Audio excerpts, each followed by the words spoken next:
Opening shadows of Nicaea. In the spring of the year 325, the city of Nicaea, nestled near the waters of Lake Ascanius in what is now northwestern Turkey, stirred with an unusual energy.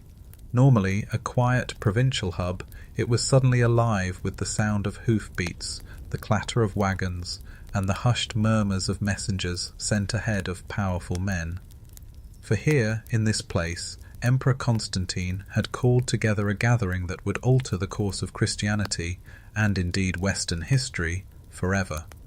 By the emperor's command, bishops from across the Roman Empire were to converge upon Nicaea to settle disputes that had grown too divisive, too public, too dangerous to ignore.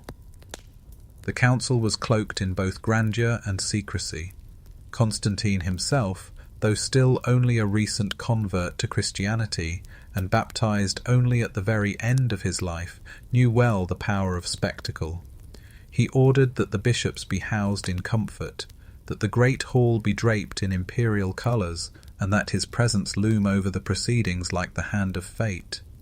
Yet, behind this pomp, whispers thrived. Which doctrines would survive, which would be condemned, and which sacred writings might be cast forever into the shadows. It is a striking fact that nearly 300 bishops are said to have attended, though the precise number is still debated. Ancient sources vary, some claim 318, others suggest closer to 250. What is clear is that they did not all come willingly. Some arrived carrying scars, literal scars, from earlier persecutions under emperors who had despised Christianity. Others came with scrolls, bringing local versions of the faith that had blossomed in isolation. Some stressed Jesus as eternal God, others as a divine emissary created in time. The diversity of thought was vast, perhaps unsettlingly so. Among the fringe details preserved in later writings is the Stele that Constantine himself opened the council with a speech delivered in Latin, though most of the bishops present spoke Greek. Whether all truly understood him is uncertain. Scholars still debate whether this language gap shaped the atmosphere, creating subtle misunderstandings as interpreters hurriedly whispered into ears while momentous decisions were made. It is a reminder that even world-changing councils are conducted by fallible humans, subject to translation quirks and political pressures. Nicaea was not simply a theological debate staged in an ivory tower, it was the culmination of centuries of tension. Before the council, Christianity had survived underground, fragmented into communities that often disagreed with one another as much as they disagreed with Roman authorities. But now, under Constantine's rule, it had the chance to step into the daylight, provided it could present a united front. This demand for unity was less about abstract truth than about stability. An empire in flux could not afford multiple Christianities. It required one creed, one message, one centre of authority. Picture, then, the opening day. Bishops file into the great hall, robes brushing against marble, some leaning on staffs, others limping from old injuries. Scrolls are unfurled, arguments rehearsed in hurried whispers. At the far end sits Constantine, armoured beneath his imperial cloak, his eyes sweeping over the assembly. He was not a theologian, yet he would wield enormous influence over the outcome. History remembers him as a bridge, the soldier turned emperor who invited bishops into imperial halls, forever binding church and state. As the doors of Nicaea closed and debates began, the shadows lengthened. The outside world could only guess what would be said within those walls. Would ancient beliefs be ratified or erased? Would the Jesus remembered in one village be outlawed? In another? Even in its first moments, the council carried a sense of finality, a turning point at which voices would either be amplified or silenced forever. Empire in crisis. By the time Constantine summoned the bishops to Nicaea, the Roman Empire had already endured centuries of turbulence. The 3rd century had been a carousel of emperors, with assassinations, usurpations, and invasions threatening to tear the state apart. When Constantine emerged victorious from a series of civil wars in the early 4th century, he inherited an empire both fragile and restless. Pagan temples still commanded loyalty, Christian congregations were multiplying, and traditional gods vied with the new faith for the allegiance of Rome's citizens. The emperor understood that political unity demanded religious coherence. An empire of divided gods was an empire at risk of falling apart. Constantine's own conversion to Christianity, famously linked to a vision before the Battle of the Milvian Bridge in 312, was less a sudden personal awakening than a calculated act of statecraft. By aligning himself with Christianity, he tethered his dynasty to a religion that had proved remarkably resilient despite decades of persecution. He offered Christians tolerance, patronage, and privilege, but expected loyalty and uniformity in return. At the same time, the faith he hoped to embrace was anything but uniform. Some communities emphasized Jesus as fully divine, others insisted he was subordinate to the Father. Some read from Gospels that would later vanish, others from letters not yet canonized. The Bishop of Rome, the Patriarch of Alexandria, the churches of Antioch and Jerusalem, all had their own traditions and theological emphases. The empire was a patchwork quilt of belief, stitched together by fragile threads. One curious detail comes from the historian Eusebius of Caesarea, who described Constantine's concern that doctrinal disputes threatened public order. He wrote of quarrels that spilled from churches into marketplaces, with ordinary citizens arguing over the nature of Christ as though it were a sport. To a soldier emperor like Constantine, such scenes were troubling. How could he govern an empire when even bakers and soldiers debated theology in the streets?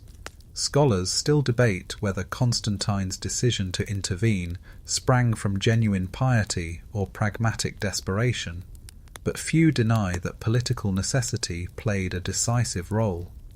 Imagine the map of the empire at this time. To the east, Persia loomed as a formidable rival. To the north, Germanic tribes pressed against the Rhine and Danube. Within the empire, rival generals still nursed ambitions of seizing power. The emperor could not afford theological fissures to split the Christian movement, which he increasingly relied upon as a unifying force. Nicaea was thus conceived less as a symposium of scholars than as a tool of survival, Rome's survival and Constantine's own.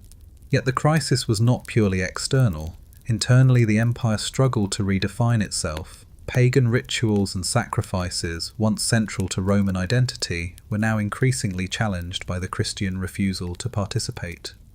Whole cities were divided, temples stood beside churches, statues of Jupiter overlooked congregations singing psalms.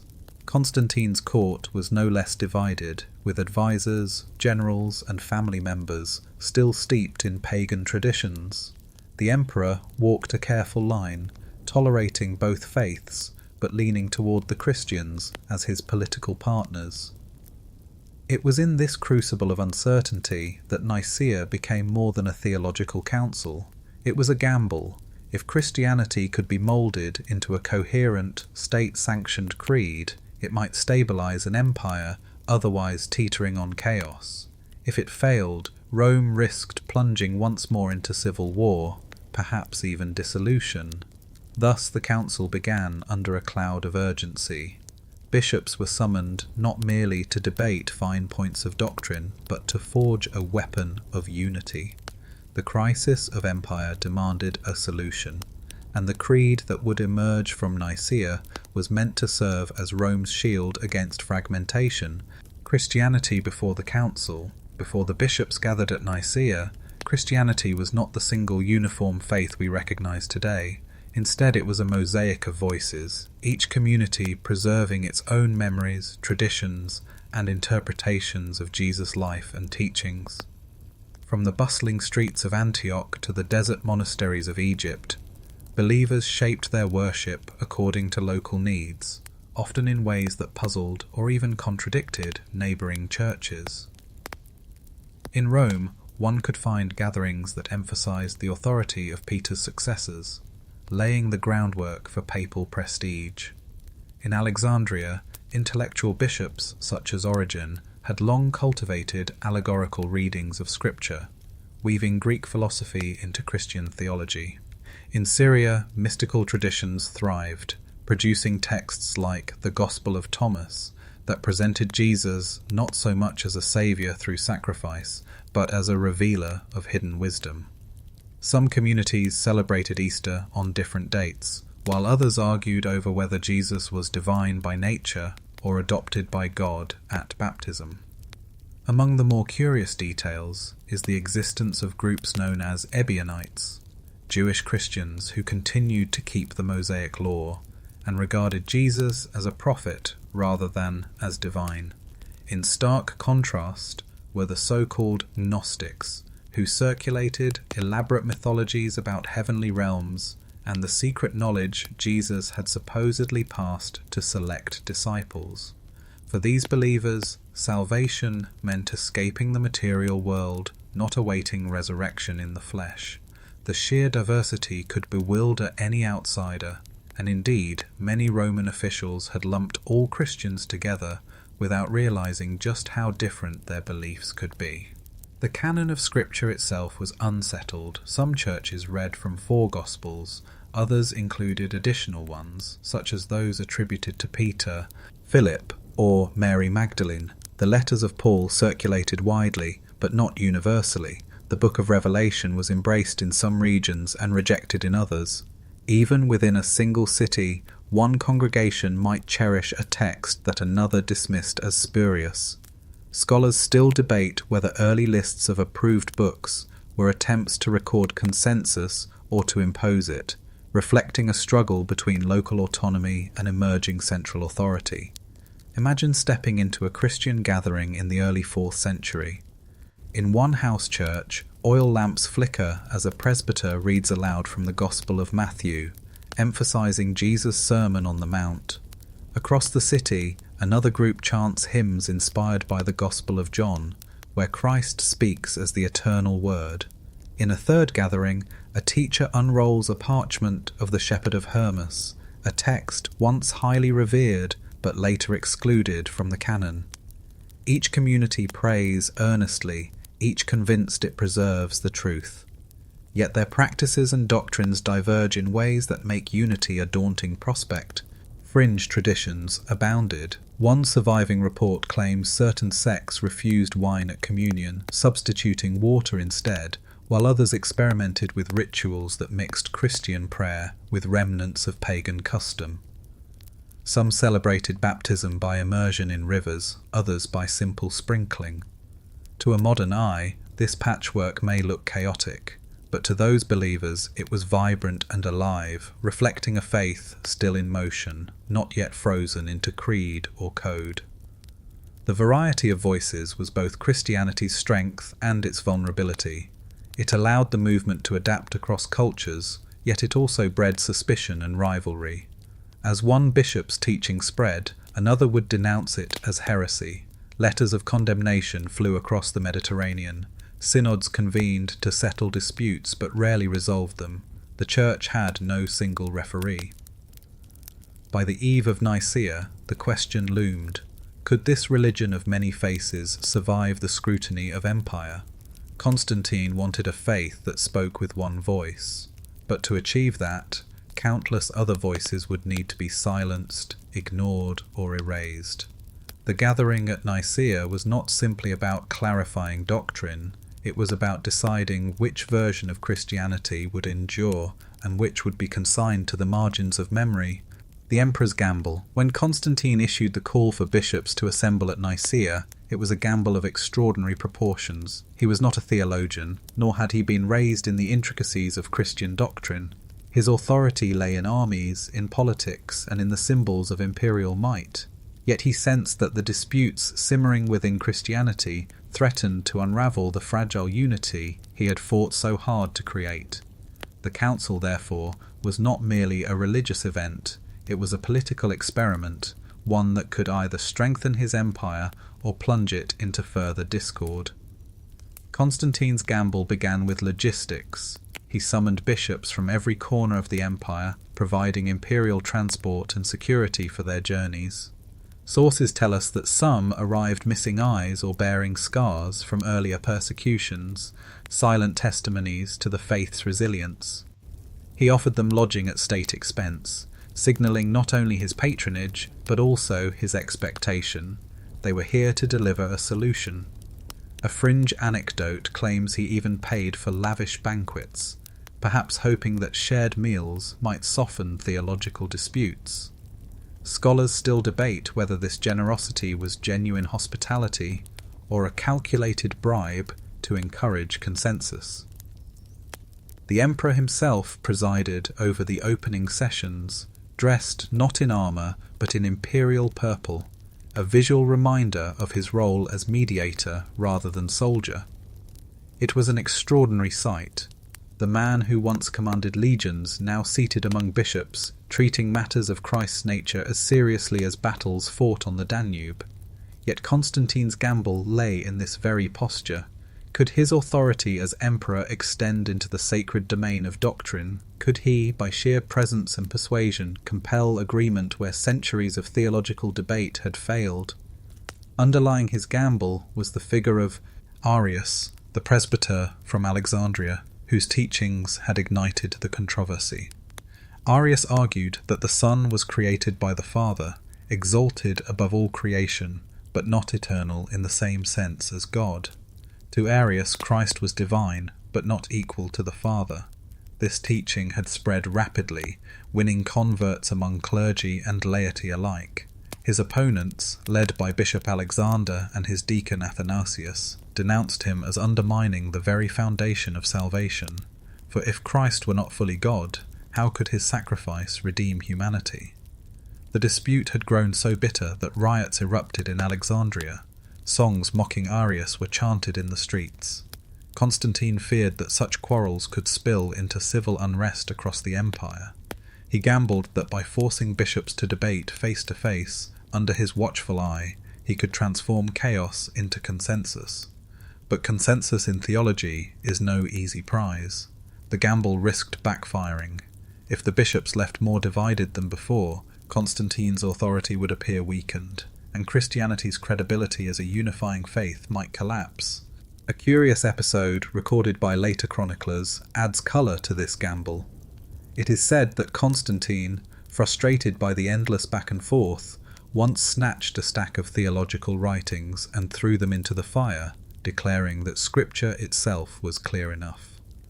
Scholars still debate whether this story is factual or apocryphal, but its symbolism endures. The emperor wanted decisions, not endless argument. To hold a council at all was unprecedented on such a scale. Christianity had known synods before, but never under the direct sponsorship of an emperor. Constantine's gamble was to yoke church and state together in a way that would set precedent for centuries. The risks were immense, but so were the potential rewards: a unified faith, an obedient clergy, and an empire stabilized under a single creed. As the debates began in earnest, Constantine's gamble became the world's turning point. One man's political calculation would shape the spiritual imagination of millions, far beyond what even he might have envisioned. Gathering of robes and scrolls, the roads to Nicaea filled with travellers that spring. Bishops from across the empire journeyed on horseback, by mule and on foot, clutching satchels stuffed with parchment scrolls. They came from distant corners of the Roman world: Gaul, Spain, Egypt, Mesopotamia, and even the rugged hills of Cappadocia. The procession was as diverse as Christianity itself. Weathered men hardened by persecution, scholarly clerics fluent in philosophy, fiery preachers with booming voices. Each carried not only scripture but also arguments, traditions, and ambitions. Ancient sources report that nearly 300 bishops attended, though exact numbers remain disputed. What is certain is that never before had so many leaders of the faith gathered in one place. Imagine the scene: A courtyard filled with figures in flowing robes, some white, some dark, reflecting regional customs. Scarred faces told stories of torture under earlier emperors, eyes gouged out, tendons cut, bodies maimed for confessing Christ. These men were survivors of Rome's brutality, now summoned by Rome's emperor himself to decide the faith's future. The scrolls they brought symbolized the diversity of belief. Some carried the four Gospels we know today, others treasured texts now lost to the canon. A bishop from Syria might unfold the Gospel of Peter. One from Egypt might bring writings attributed to Thomas. In their luggage was the memory of communities who saw Jesus in different lights: teacher, prophet, divine word, or cosmic redeemer. Constantine, expecting unity, instead received a living museum of disagreement. A fringe detail survives in the writings of Rufinus, who claimed that Constantine personally greeted each bishop as they arrived, kissing their wounds as signs of Christ's suffering. Whether literal or symbolic, the image is powerful, an emperor humbled before scarred confessors of the faith. Scholars still debate whether this story reflects Constantine's genuine reverence or was a pious embellishment added later to sanctify the council's image.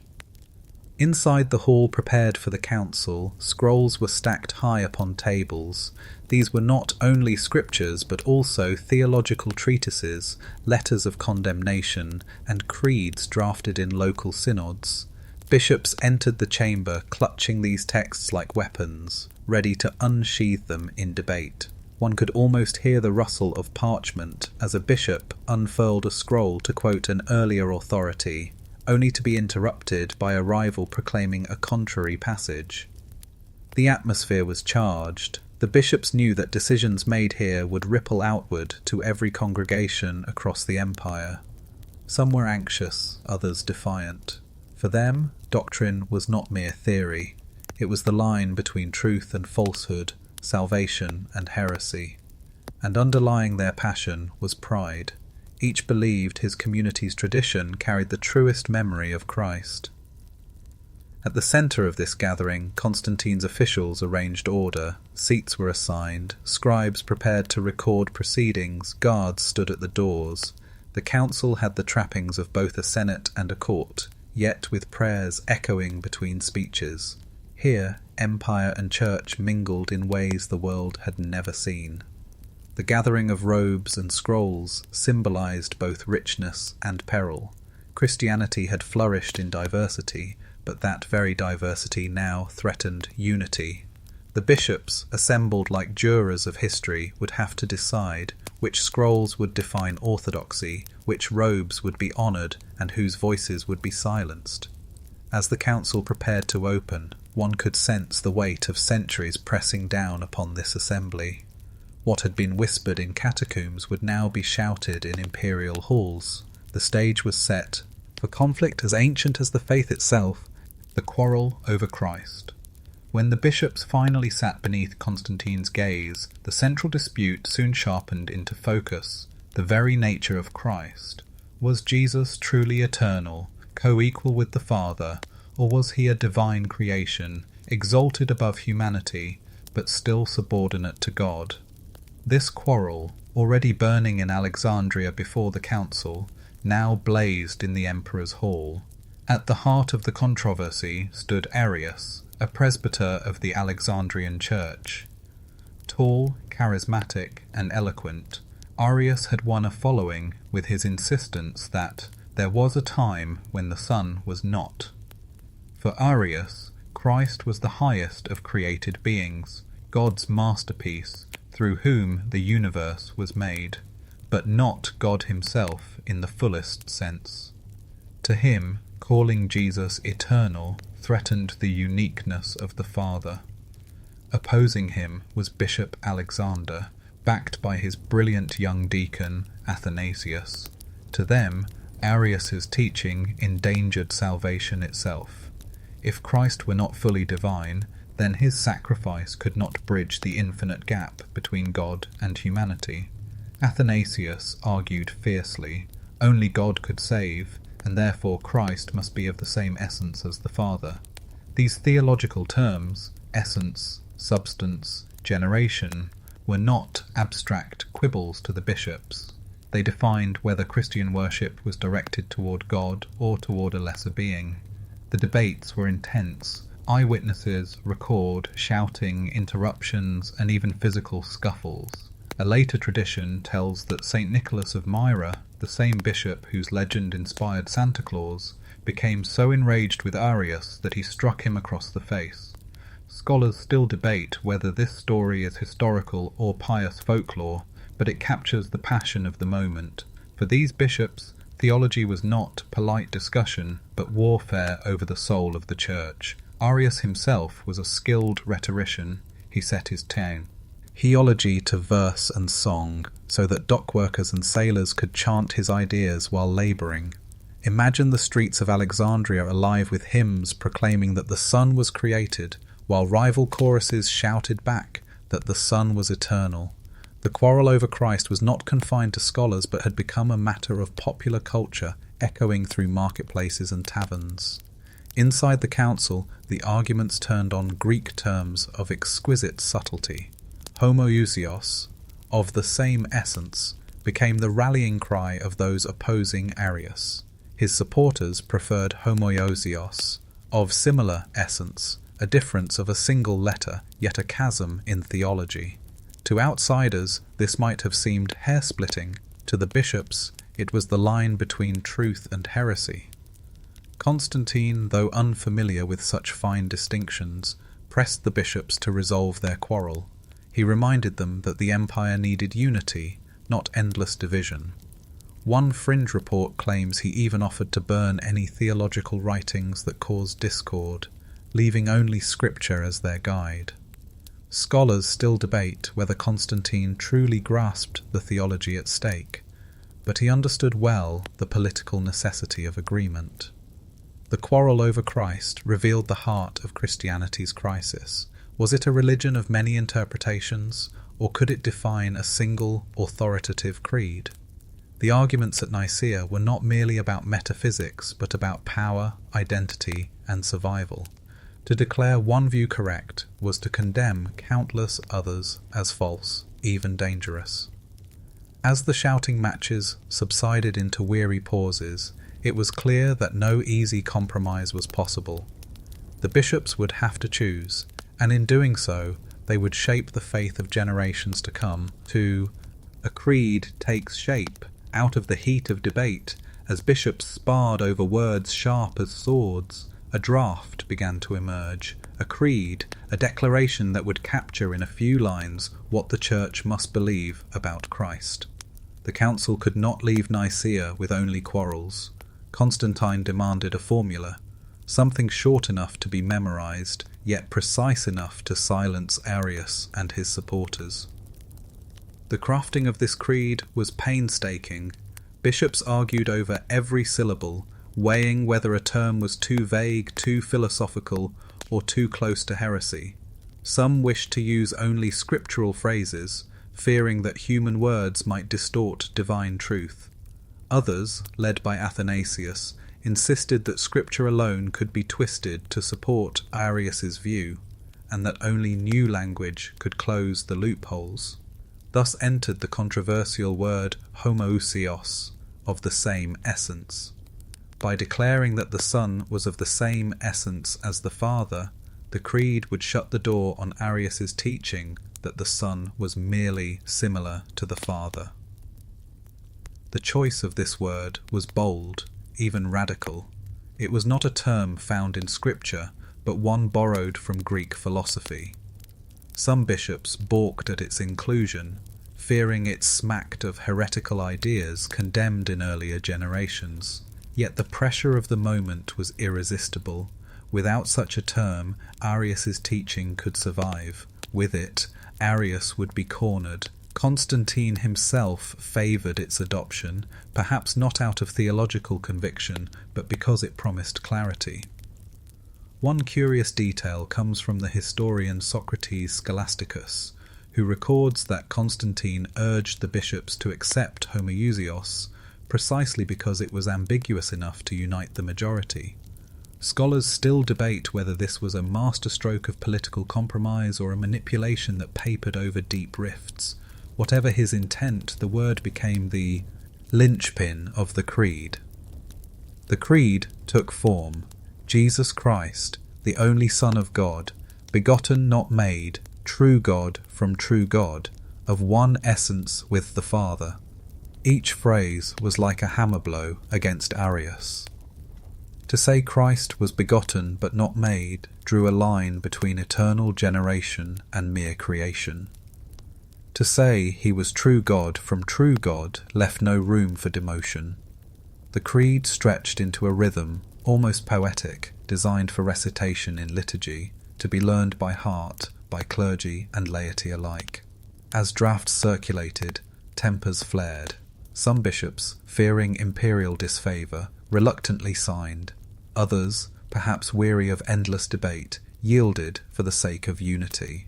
A small group held out, refusing to betray their consciences, and would later be branded heretics.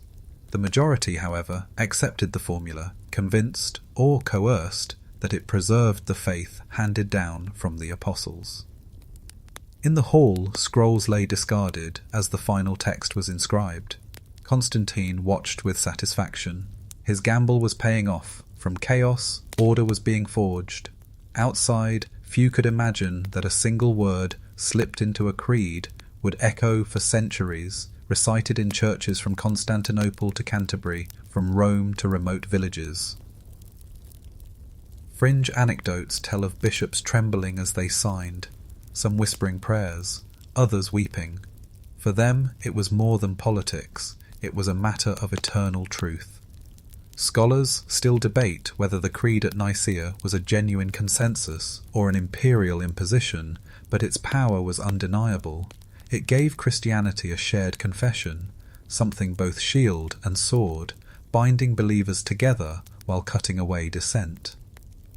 In that moment, as quills scratched across parchment, a creed took shape, words that would outlive empires, shaping prayers on the lips of millions yet unborn. Winners and losers. When the creed was finally read aloud in the council chamber, its words landed like a verdict. For Athanasius and the anti-Arian party, it was a triumph. Their vision of Christ as fully divine, of the same essence as the Father, had been enshrined at the heart of Christian identity.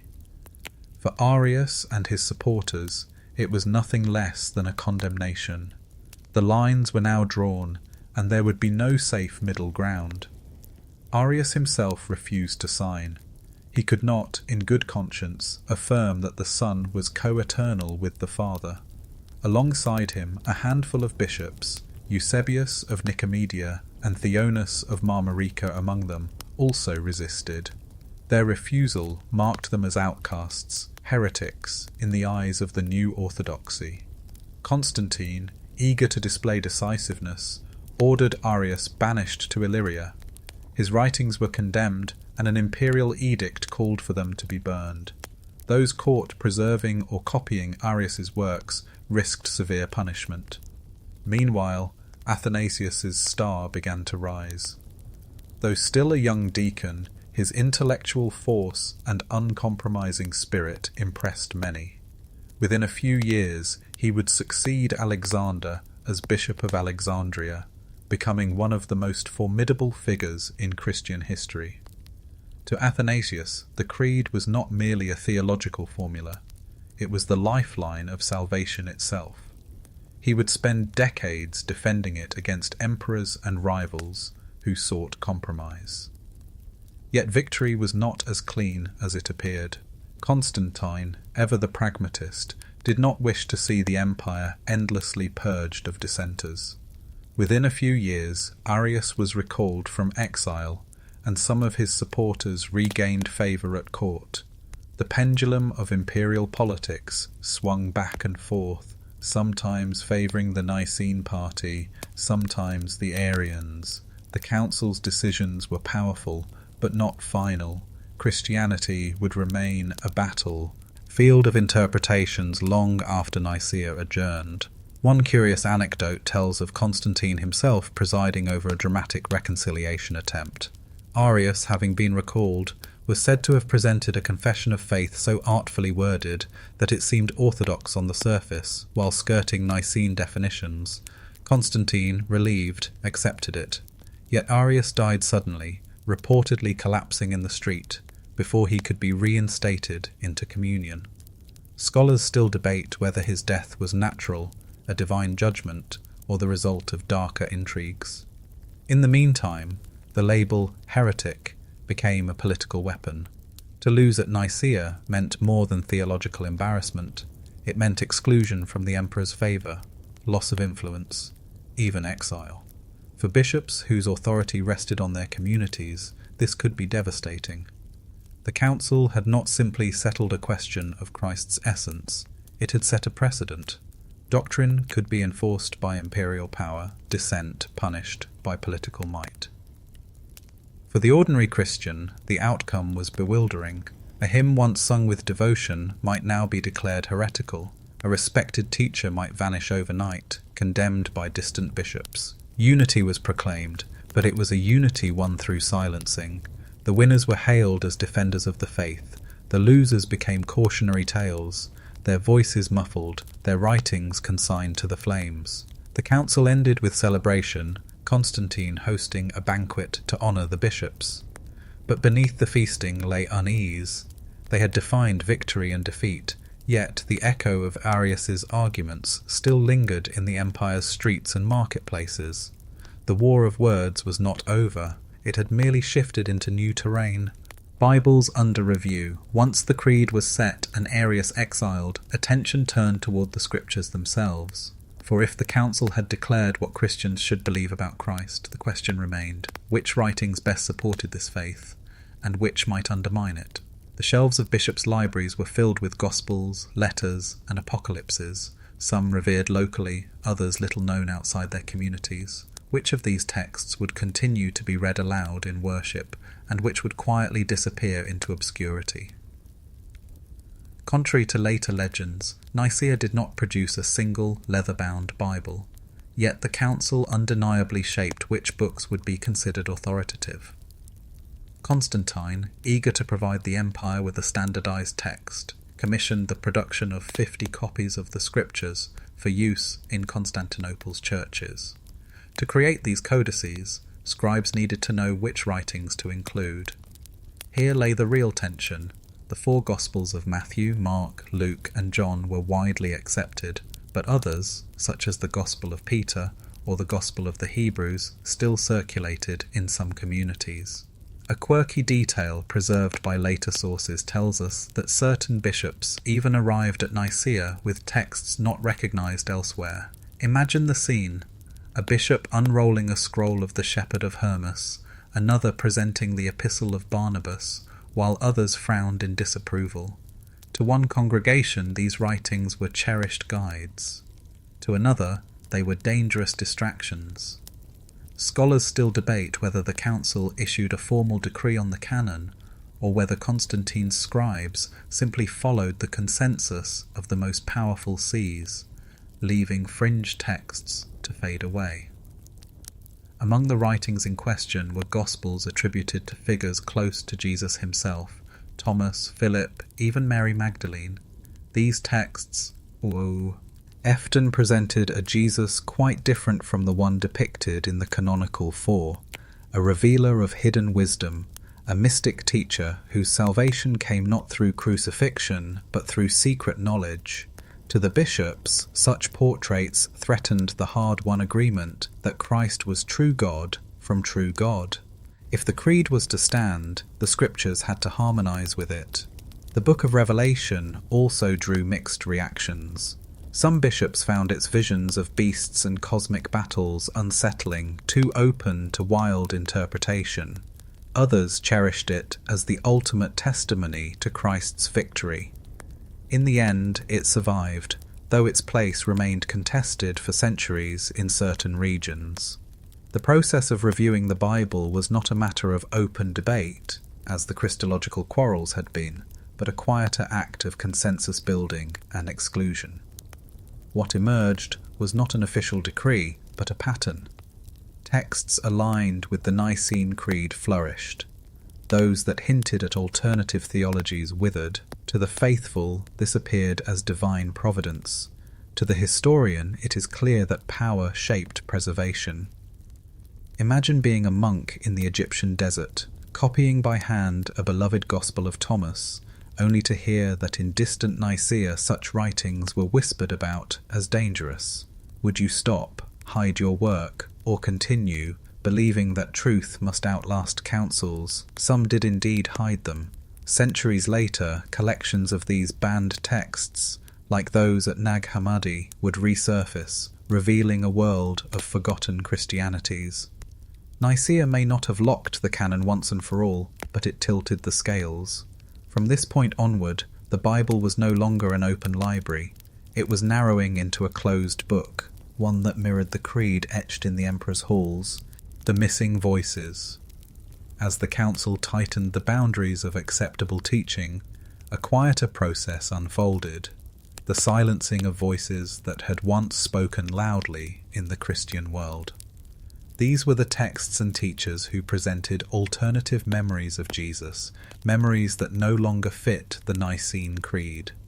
Once vibrant, they began to fade into whispers, then into absence.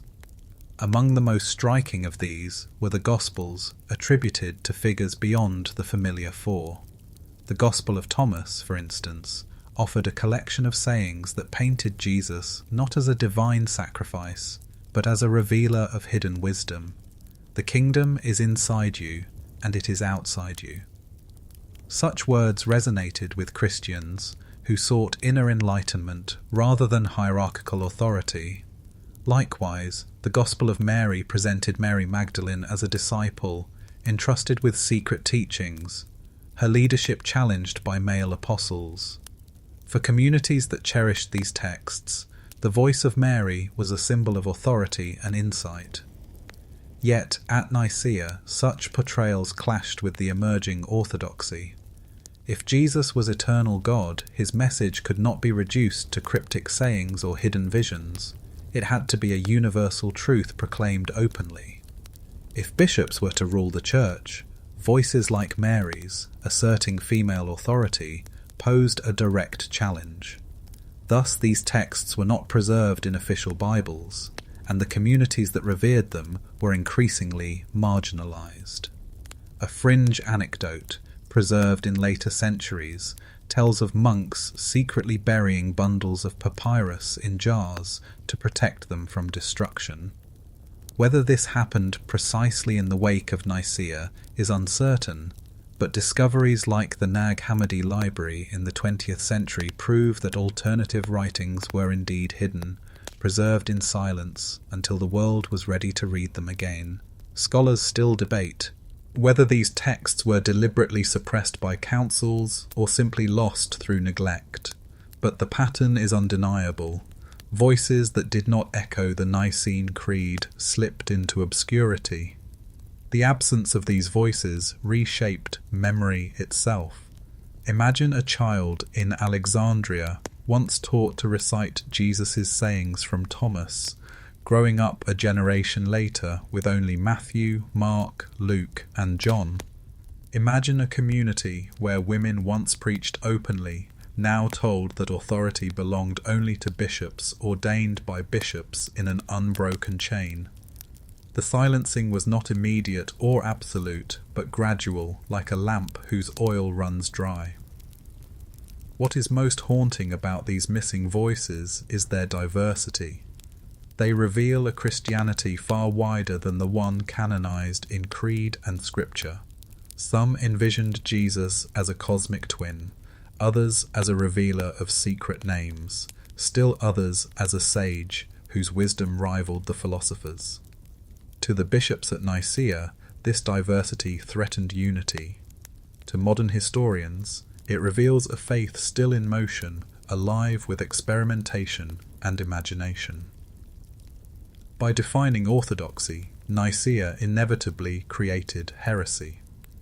The missing voices became the heretical ones, not because they lacked sincerity or devotion, but because they no longer fit the empire's vision of a single, united faith. Their loss narrowed the possibilities of Christian thought, channeling it into one river while letting others dry in the desert. And yet, those lost voices never vanished entirely. Buried in sand, hidden in caves, preserved in fragments, they awaited rediscovery. Their silence at Nicaea was not the end of their story, but the beginning of a long sleep, from which they would awaken centuries later to challenge once again what we think we know about Christianity's origins. The politics of unity. Behind the theological battles of Nicaea lay a deeper game: politics. The empire had just emerged from civil wars that had torn it into fragments, and Constantine knew too well the cost of division. To him, the creed hammered out in the council hall was not merely a theological safeguard, it was a political instrument, a glue to bind the empire's fragile pieces together. The creed's value, from the emperor's perspective, was that it created a single standard of belief, a banner under which Christians could march in unison. To believe otherwise was no longer simply a theological error. It was, in effect, disloyalty to the unity Constantine craved. Heresy became not just a spiritual failing, but a political threat. This fusion of creed and crown would set the pattern for centuries. Theology enforced by imperial power, dissent punished not only by excommunication, but by exile and law. One curious anecdote, reported in later chronicles, describes Constantine comparing theological disputes to military mutiny. Just as soldiers must obey a single commander, so Christians must confess a single creed. To tolerate multiple teachings would be like tolerating rival generals, an invitation to civil war.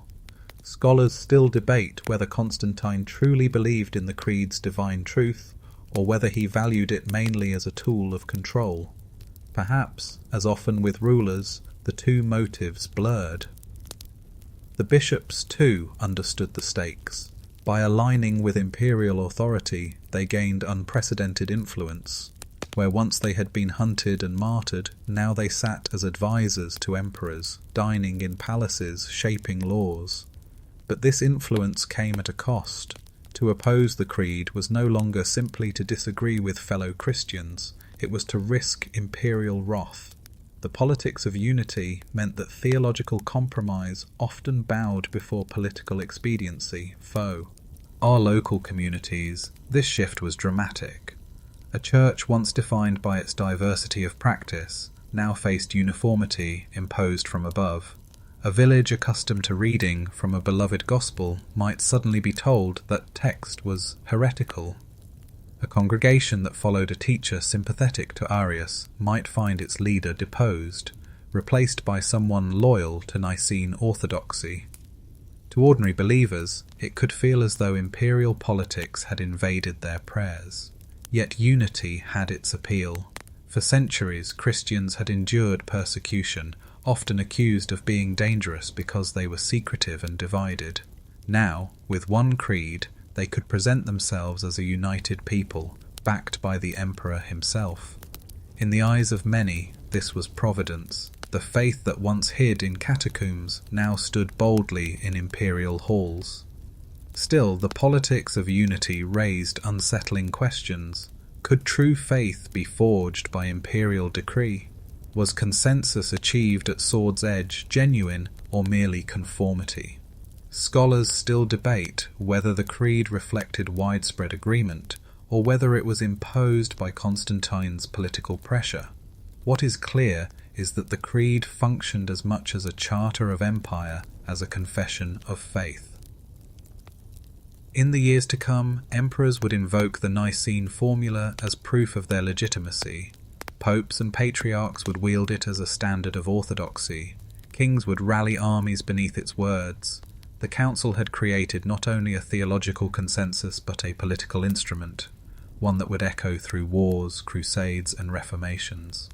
Thus Nicaea's true power lay not just in what it declared about Christ, but in how it bound church and empire together. Unity was achieved, but it was a unity forged in the furnace of politics.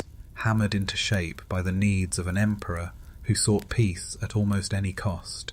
Exile and return. The council had barely ended when the machinery of punishment began. Arius, refusing to sign the Nicene Creed, was branded a heretic and sent into exile in Illyria, a remote province far from the centres of power. His writings were ordered burned, and any who copied or preserved them risked punishment.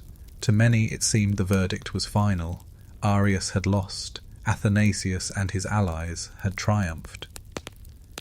Yet history rarely moves in straight lines. Within a few years, Arius's fortunes began to shift. Constantine himself, though initially satisfied with the Nicene decision, soon tired of the constant squabbling that followed. Supporters of Arius continued to press their case, whispering in imperial ears, drafting new confessions that softened the sharp edges of their theology. Some bishops, who had reluctantly signed at Nicaea, now wavered, uneasy with the starkness of homoousios. The empire had unity on parchment, but unrest in practice. Arius, resourceful as ever, sought reconciliation. He presented to Constantine a carefully worded confession of faith that seemed, on the surface, orthodox. It spoke of Christ as God's Son, begotten before all ages, yet avoided the dangerous phrase of the same essence. Constantine, eager for peace, accepted it. Arius was recalled from exile, his reputation partially restored. But fate intervened in dramatic fashion. In 336, as Arius prepared to be reinstated into communion at Constantinople, he suddenly collapsed in the street. Ancient accounts describe his death as gruesome, a sudden illness that left him sprawled in a latrine, his body undone. To Athanasius's supporters, this was divine judgment, proof that heresy could not triumph. To Arians, it reeked of foul play, perhaps even poison. Scholars still debate the cause of his death, but all agree it altered the course of history. Meanwhile, Athanasius himself faced aided exile. His fierce defence of the Nicene formula made him a lightning rod for imperial politics. Emperors who leaned toward compromise expelled him again and again. He spent years hiding in the deserts of Egypt, supported by monks who revered him as a champion. Athanasius contra mundum, Athanasius against the world, became a rallying cry, capturing both his defiance and his isolation. These cycles of exile and return revealed the fragility of Nicene victory. The council had produced a creed, but it had not silenced debate. Instead, it had inaugurated decades of turmoil, as emperors and bishops struggled to enforce unity across a vast and diverse empire. One ruler might favour Arius's followers, his successor might restore Nicenes to power. Doctrinal truth seemed bound to the shifting tides of politics. A curious detail from this period tells of secret gatherings in desert caves, where exiled clergy continued to celebrate liturgy according to their beliefs. Imagine the flicker of oil lamps on rough stone walls, the whispered prayers of communities clinging to a version of Christ condemned in imperial halls.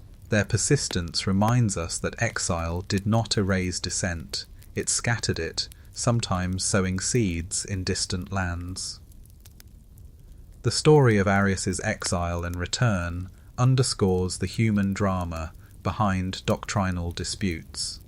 These were not abstractions, they were lives disrupted, reputations ruined, friendships broken, and at times, deaths shrouded in suspicion. Scholars still debate whether Arius might have reconciled the Church had he lived longer, or whether his theology was doomed to be eclipsed. What is certain is that the Council's decisions could not be enforced without struggle. Unity, once proclaimed, had to be defended, and often at great cost. Thus the legacy of Nicaea was not simply a creed, but a cycle of exile and return, of victory and reversal, of human frailty, entangled with divine claims. Councils multiply. The Council of Nicaea did not end disputes, it multiplied them. Having tasted the power of gathering bishops under imperial authority, Constantine and his successors would convene council after council in the decades to come, each one intended to restore peace, each one sparking fresh contention. What had begun as a singular gamble in 325 soon became a pattern. Theology decided in assemblies that looked as much like imperial senates as spiritual synods. By the mid-4th century, councils had proliferated across the empire.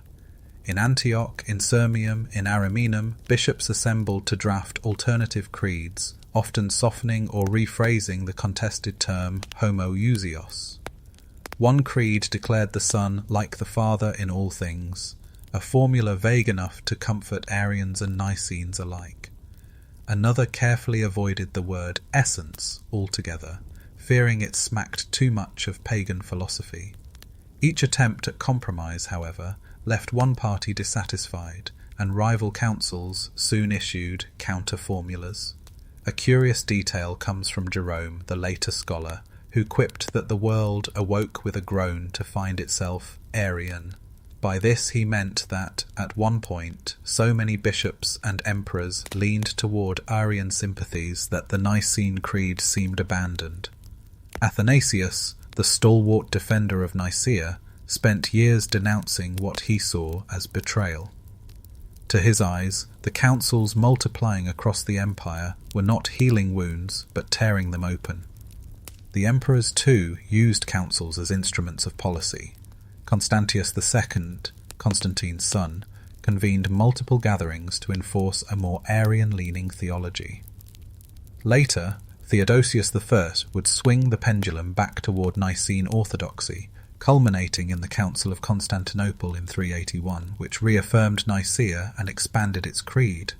The pattern was clear: theology shifted with imperial tides, eds multiplying like banners on a battlefield. One fringe anecdote describes how, at one council, the debate grew so heated that bishops hurled insults comparing each other to wild beasts. Another story tells of rival groups producing so many competing creeds that scribes could barely keep up with copying them. Scholars still debate whether these councils reflected genuine attempts to discern truth, or whether they were merely political theatre dressed in theological robes. For ordinary Christians, the multiplication of councils was bewildering. One year, their bishop might preach Christ as co-eternal with the Father. The next, a new creed declared him merely similar in essence. Congregations were caught in a whirlpool of shifting doctrines, uncertain whom to trust. Some clung to local traditions, others simply followed the mandates of whichever emperor held power. Yet these councils also reveal something remarkable: the intensity with which early Christians cared about doctrine. To modern minds, the difference between same essence and similar essence may seem trivial, but to those bishops it was the very core of salvation, the line between truth and error. They believed their task was cosmic, their decisions echoing into eternity. Thus, from the seed of Nicaea grew a forest of councils, each attempting to settle the quarrels that the first had sparked. Unity remained elusive, but the precedent was set. When the Church faced crisis, it gathered its leaders in council under the shadow of imperial power to decide what was true. That pattern, born in Nicaea, would endure for centuries, shaping Christianity's journey through schisms, reformations, and beyond. The Bishops' Feast. When the debates of Nicaea paused, the bishops found themselves guests at an imperial banquet unlike any they had ever known. Constantine, eager to display both his gratitude and his triumph, hosted a lavish feast in the palace gardens. Here, under canopies of silk, and surrounded by marble statues of Rome's gods and heroes, men who had once hidden in catacombs now reclined at tables laden with delicacies. The contrast was striking. Only a generation earlier, some of these same bishops had been fugitives, hunted under Diocletian's persecution. Their scars told the story: missing eyes, twisted limbs, burned flesh.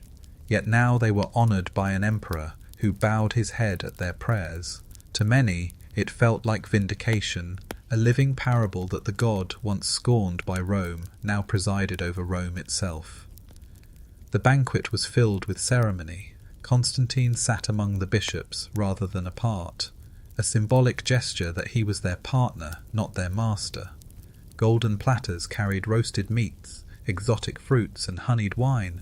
Musicians played, incense rose and laughter echoed. Chroniclers like Eusebius describe the scene with awe, likening it to a vision of the kingdom of God on earth. Yet beneath the pageantry lay tension. Some bishops whispered in corners, uneasy with the presence of rivals at the same table. Arius's supporters, though few, still lingered in memory. The ink on the creed was scarcely dry, and already alliances were shifting. One fringe report suggests that arguments even flared during the feast, with a bishop angrily refusing to toast alongside an adversary. Scholars still debate whether the banquet was truly harmonious, or whether it merely masked the fractures beneath the surface. For Constantine, the feast was theatre. He wanted the empire and the world to see a picture of unity. Bishops gathered not in conflict, but in fellowship, feasting as brothers under imperial blessing. The banquet itself became a political statement, proof that the gamble of Nicaea had succeeded. Even the act of dining together was meant as a symbol. The church, once divided, now shared one table. The scene invites us to imagine the mingling of robes and scars with goblets of silver and platters of delicacies. Did the taste of roasted peacock ease the sting of theological defeat? Did sweet wine dull the memory of heretical hymns sung in Alexandria's streets? Or did some bishops sit in silence, wondering whether this opulence was faithful to the humble carpenter they claimed as Lord? This tension, the collision of faith and power, humility and grandeur, would define much of Christianity's future. The bishop's feast was both celebration and warning, a glimpse of the church enthroned beside emperors, but also the beginning of its entanglement with wealth and politics. Scholars still debate whether Constantine truly honoured the bishops out of reverence, or whether he sought to bind them to his cause with gifts and favour. For the bishops themselves, the feast was unforgettable. Some returned to their sees boasting of imperial hospitality, their authority bolstered by proximity to power. Others carried home unease, sensing that the church's future had shifted from martyrdom to majesty. Thus the bishop's feast was more than a meal. It was a symbol, a turning point in Christian memory. The persecuted church now honoured in palaces, its leaders courted by emperors, its decisions tied to the fate of an empire. The laughter and music of that night echoed beyond the gardens of Nicaea, into centuries where faith and power would dine together, sometimes in harmony, often in peril. Echoes of pagan Rome. Though the Council of Nicaea marked a new beginning for Christianity, it unfolded within an empire steeped in centuries of pagan tradition. Constantine himself, though favouring the church, still bore the title Pontifex Maximus, chief priest of the Roman state religion, and coins minted in his name continued to display Sol Invictus, the unconquered sun. The council may have declared Christ true God from true God, yet the empire around it still pulsed with old symbols, festivals, and rituals. The echoes of pagan Rome slipped quietly into Christian practice. Consider the date of Christmas. While not decided at Nicaea, the eventual choice of December 25th aligned with the pagan festival of the sun's rebirth, celebrated across the empire. Easter, too, was fixed by the council to ensure uniformity, yet it overlapped with spring festivals of renewal long familiar to pagans. To many, these parallels smoothed conversion. To others, they suggested a blending of the old with the new. Inside the council hall, bishops debated Christ's nature in Greek philosophical terms: essence, substance, generation. These were not words drawn from Hebrew prophets, but from Plato and Aristotle. The Church had borrowed the vocabulary of philosophy to express its deepest convictions. Some welcomed this as a bridge between faith and reason. Others feared it meant the gospel was being reshaped by alien categories. Scholars still debate whether this philosophical language clarified Christian belief or subtly transformed it into something the apostles might scarcely recognize. A fringe anecdote tells of bishops praying in Constantine's palace beside statues of Jupiter and Apollo, symbols of an old order not yet erased. Did they see these images as idols or as harmless relics of a fading age? The sources are silent, but the juxtaposition is striking. The council that declared the eternal nature of Christ met in a world where the gods of Rome still gazed from marble pedestals. Even in art, echoes remained. Early Christian mosaics often portrayed Christ with radiant rays, not unlike depictions of Helios, the sun god. The halo, now familiar as a Christian symbol, may have drawn inspiration from pagan imagery of divine light. To a pagan convert, such visuals bridged familiarity and new devotion. To later purists, they testified to the unavoidable mingling of traditions. The bishops themselves were aware of this tension. Some insisted that the new creed drew a sharp boundary between Christian truth and pagan error. Yet others saw the hand of providence in Rome's heritage, believing that God had prepared the empire's culture to receive the gospel. Augustine, a century later, would argue that philosophy was like gold stolen from Egypt, spoils that could be turned to God's purposes. But the echoes of pagan Rome were more than intellectual, they were social and political. Constantine presided over the council as both emperor and priest, fusing roles that pagan emperors had long claimed. To many Christians, this was unsettling. Could an emperor who still honoured the old gods be the guarantor of their faith? To others, it was a triumph, proof that Christ had conquered Rome not by sword, but by conversion. Scholars still debate how deeply pagan traditions shaped the emerging church. Were festivals and symbols deliberately repurposed, or did they simply persist by habit? Did the adoption of imperial pomp elevate the faith or corrupt it? What is certain is that Christianity did not grow in a vacuum. The Council of Nicaea echoed with the chants of bishops, but outside its walls the rhythms of pagan Rome still beat strong, weaving themselves into the fabric of the faith that claimed to replace them. The banned Gospels resurface centuries after the Council, when the sands of time seemed to have buried all dissent. Whispers of the missing texts began to rise again. What had once been read in small gatherings, then condemned at Nicaea and quietly hidden, resurfaced in surprising places. It was as if the voices silenced in the 4th century had chosen not to die, but to sleep. The most dramatic rediscovery came in 1945, when farmers near the Egyptian village of Nag Hammadi unearthed a sealed jar buried deep in the desert. Inside lay a collection of papyrus codices, 13 in all, containing more than 50 texts. Among them were the Gospel of Thomas, the Gospel of Philip, and writings attributed to Mary Magdalene. For scholars, this was a revelation. Here were the banned voices of early Christianity, preserved in the silence of the sands for 15 centuries. These Gospels presented a very different Jesus. In Thomas, he speaks in riddles and proverbs, urging disciples to seek the kingdom within themselves.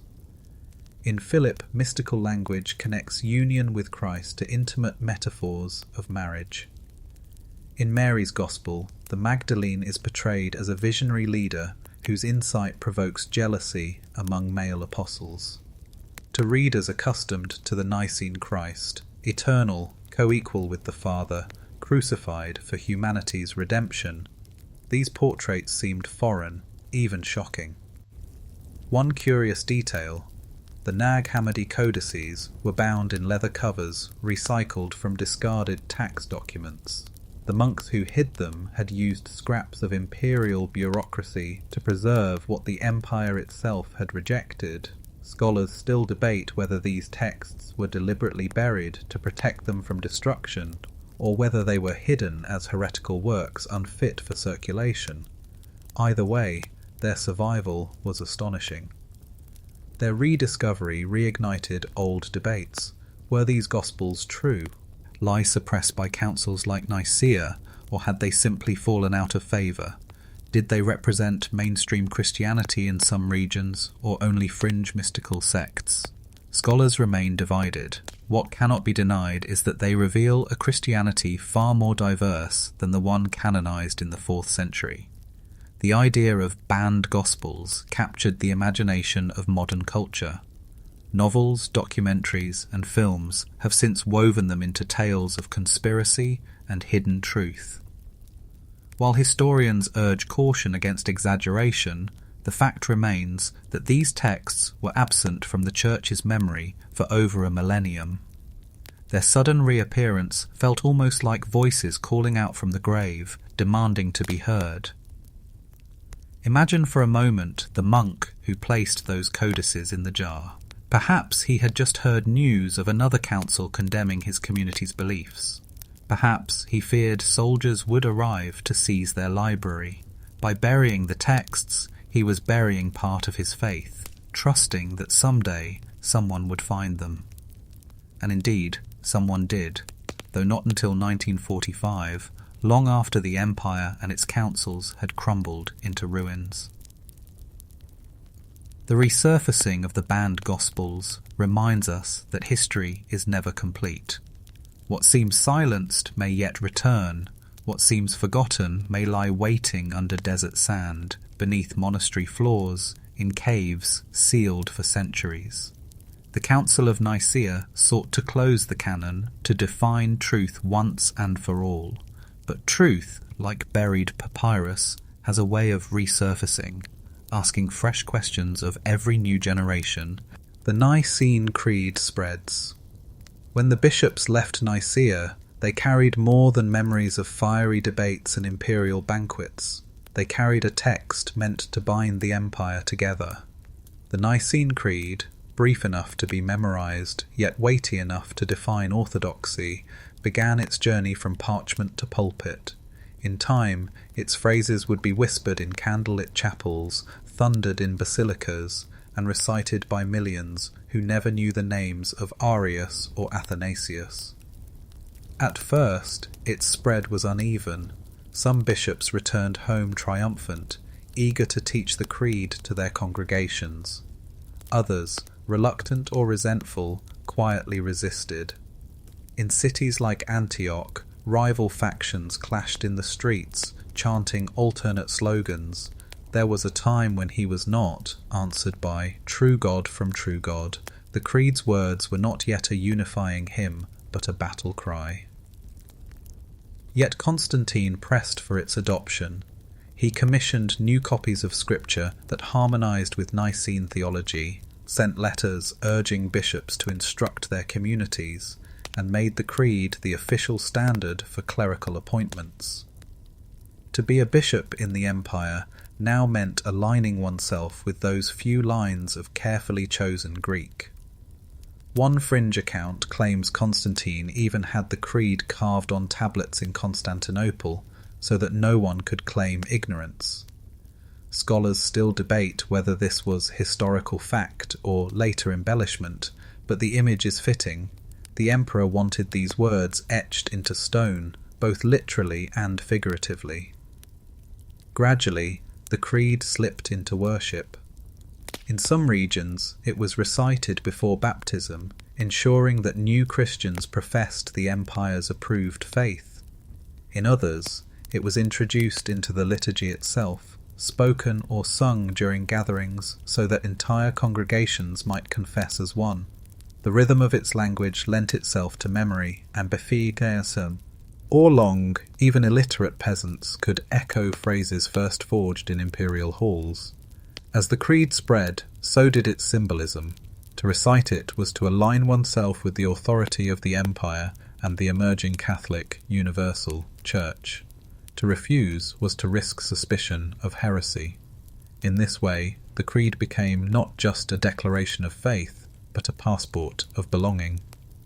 A curious story tells of travellers crossing the empire who, when questioned about their beliefs, would recite the creed as proof of loyalty. In a world where doctrine had become a marker of identity, words could serve as shield and sword alike. Scholars still debate how universally the creed was enforced in its early decades, but evidence shows it rapidly became the touchstone of Christian orthodoxy. Its spread also carried irony. Though designed to end debate, the creed sparked new disputes.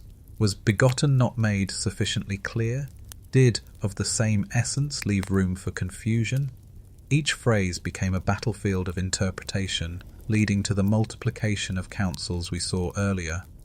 And yet, the creed endured. Its very survival through storms of controversy proved its resilience. Imagine a congregation in Gaul reciting the Nicene Creed in Latin translation, while in Cappadocia another echoed it in Greek. Though separated by language and distance, they spoke the same formula, binding them to an empire-wide identity. The creed was a bridge across cultures, an invisible thread stitching together Christians from Spain to Syria. Over time, the Nicene Creed would take on a life beyond Constantine, beyond Nicaea. It became part of the heartbeat of Christianity, a rhythm repeated in cathedrals and cottages alike. The words once shouted in dispute now settled into the cadence of prayer, shaping the imagination of generations. Persecution reversed. Only a generation before Nicaea, Christians had been hunted through the empire. Under emperors like Decius and Diocletian, they were jailed, tortured, and sometimes executed for refusing to sacrifice to Rome's gods. The Great Persecution, beginning in 303, had destroyed churches, burned scriptures, and demanded conformity. Bishops carried scars as living testimony to those brutal years. But in the aftermath of Nicaea, the balance shifted dramatically. Christianity, once outlawed, now stood as the empire's favoured faith. With imperial backing, bishops gained legal authority, churches received financial support, and confiscated property was restored. Where Christians had once whispered in catacombs, now they processed openly through city streets. The persecuted had become powerful. This reversal carried consequences. Now it was pagans and heretics who found themselves at risk. Constantine's edicts against Arius's writings made possession of them punishable. His successors would extend such measures further, outlawing sacrifices to the old gods, closing temples, and even penalizing dissenting Christians. The empire that once demanded uniformity under Jupiter now demanded uniformity under the Nicene Christ. A fringe anecdote claims that in one town a pagan statue was toppled, its marble face smashed, and the fragments reused to pave a church courtyard. Such stories, whether literal or symbolic, capture the sense of a world turned upside down. Scholars still debate whether Constantine himself intended widespread suppression of paganism or whether his successors pushed further, but the trajectory is clear. Persecution had reversed its target. For bishops, the change was intoxicating. Once voices crying in the wilderness, they now sat in judgment over rivals, empowered by imperial edict. Athanasius, who had spent years in exile, later returned to Alex. Andrea, to crowds hailing him as a hero, his enemies silenced by law. Heresy was no longer debated as one opinion among many, it was criminalized. Yet this new role carried dangers. When faith is enforced by the state, sincerity can blur into conformity. Some conversions were genuine, born of conviction. Others were pragmatic, performed to gain imperial favour or avoid penalty. The church's numbers swelled, but questions lingered. Was this growth spiritual or political? For ordinary people, the reversal of persecution meant new opportunities. Churches became centres of community life, providing charity, education, and even employment. Festivals once devoted to pagan gods were replaced by Christian feasts, often celebrated on the same dates. But the joy of freedom was shadowed by the new reality. Dissent had become dangerous. Those who questioned the Nicene Creed risked more than theological censure. They risked exile, confiscation, or worse. Scholars still debate whether this reversal was inevitable once Constantine embraced Christianity, or whether the faith could have remained pluralistic without imperial enforcement. What is certain is that Nicaea marked the pivot point, the moment when Christianity ceased to be a persecuted minority and began its journey as the persecuting majority. The image is stark. Bishops who once hid their scriptures from Roman soldiers now commanded soldiers to burn the writings of Arius. Temples that once mocked Christians now stood abandoned or converted into churches. The persecuted had gained the upper hand, and in doing so they inherited the moral burden of power. Constantine's baptism. In the year 337, after 3 decades of rule, and scarcely a decade after convening Nicaea, Constantine the Great lay dying. He had conquered rivals, built a new capital at Constantinople, and given Christianity its first taste of imperial favour. Yet one striking fact remained. The emperor who summoned bishops to define the faith had never been baptized. Constantine delayed baptism until his final illness, a practice not entirely uncommon in his time. Many believed baptism washed away all sins, so postponing it until one's last moments ensured a clean slate before death. Still, it was an odd paradox. The emperor who presided over the church's greatest council was technically an unbaptized catechumen for most of his life. As his health failed, Constantine travelled toward Nicaea, where he sought the company of Eusebius of Nicaea, a bishop sympathetic to Arian theology. It was Eusebius who administered the sacrament, immersing the emperor into the very controversies he had tried to settle. To some, this was scandalous. Had the champion of the Nicene Creed chosen an Arian bishop for his final rite? Scholars still debate the significance. Was it a pragmatic choice, simply the nearest bishop available, or a deliberate sign of Constantine's shifting sympathies? The scene is vivid to imagine. The emperor, once clad in purple and gold, now stripped of imperial regalia, lowered into baptismal waters.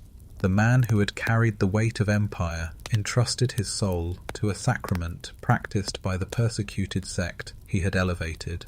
In that moment, Constantine became not merely patron of Christianity, but participant, passing from catechumen to communicant on the threshold of death. A quirky detail preserved in later writings claims Constantine exchanged his imperial purple for a simple white robe after baptism, refusing to don the garments of Empire Agdurhaso. Ain. Whether literal or symbolic, the story underscores the transformation. The emperor, who had sat in council halls as ruler, now approached death as a penitent believer. The timing of his baptism raises questions. Did Constantine truly embrace Christianity in his heart, or did he remain a pragmatist until the end? Some historians suggest he saw the faith primarily as a tool for unifying his empire, adopting baptism only when political strategy no longer mattered. Others argue that his decision reveals sincerity. A man who revered the sacrament so much he wished to enter it unblemished. Scholars remain divided. For the Church, Constantine's baptism was both triumph and puzzle. It confirmed that the empire's mightiest figure had finally joined the ranks of believers, yet it also revealed how entangled faith and politics had become. The bishop who baptized him belonged to a faction the council had condemned, reminding all that theological divisions still simmered even at the highest levels. When Constantine died shortly after his baptism, his body was laid in the Church of the Holy Apostles in Constantinople, surrounded by 12 empty coffins meant to symbolize the apostles themselves. In death, he placed himself among them, as if the emperor were the 13th apostle of Christendom. To some, this was blasphemous pride.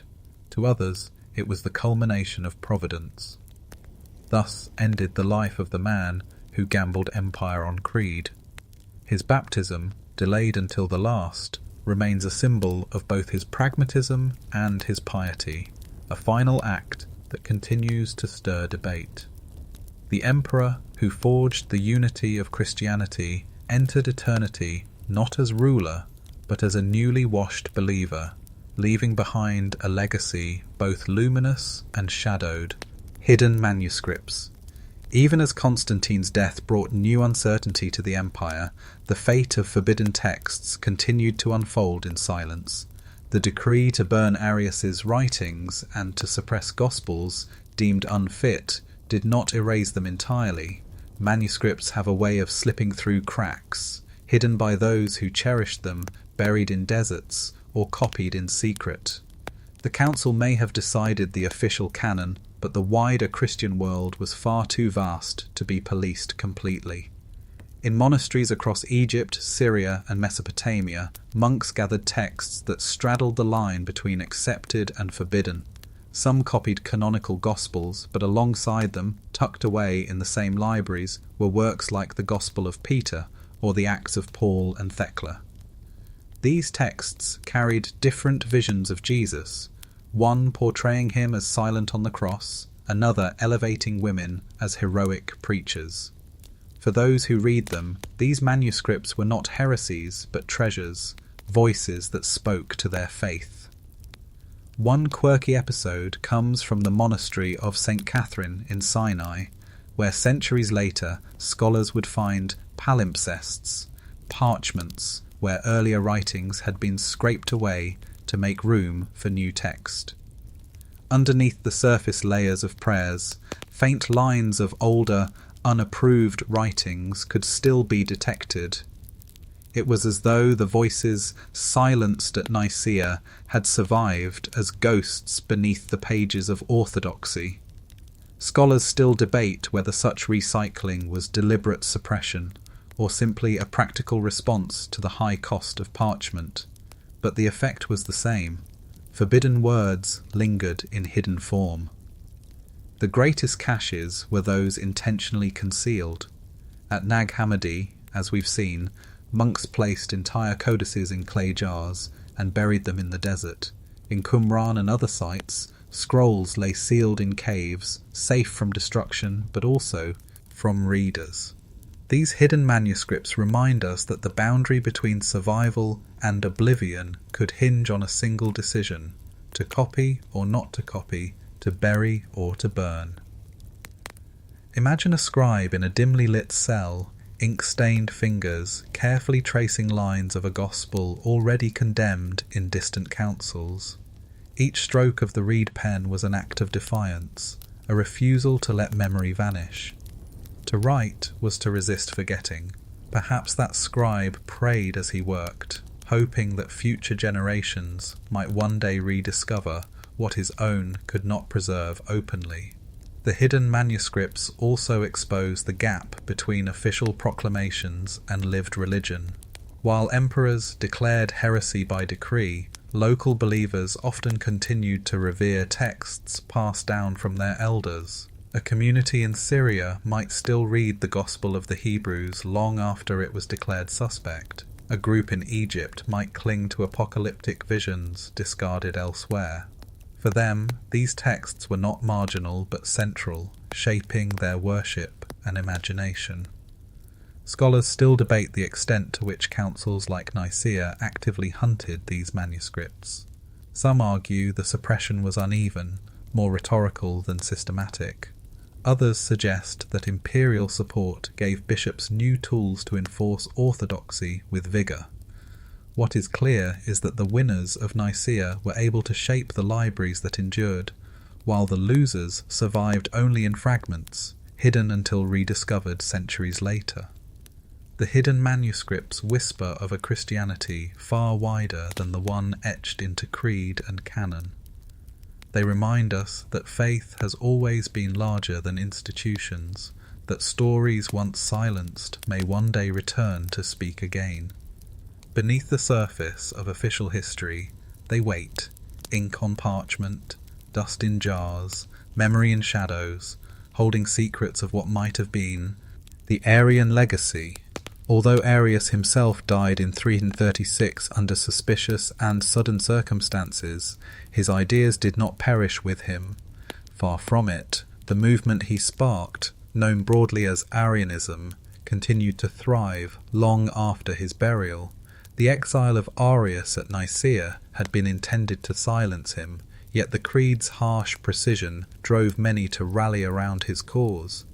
The story of Christianity in the 4th and 5th centuries cannot be told without acknowledging the resilience of this defeated theology.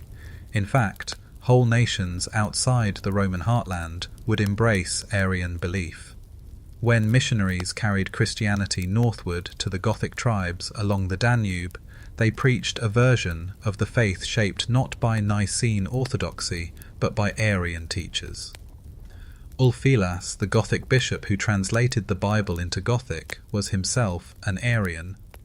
For the Germanic tribes that would one day overrun Rome, Christianity meant allegiance to a Christ created by the Father, not co-eternal with him.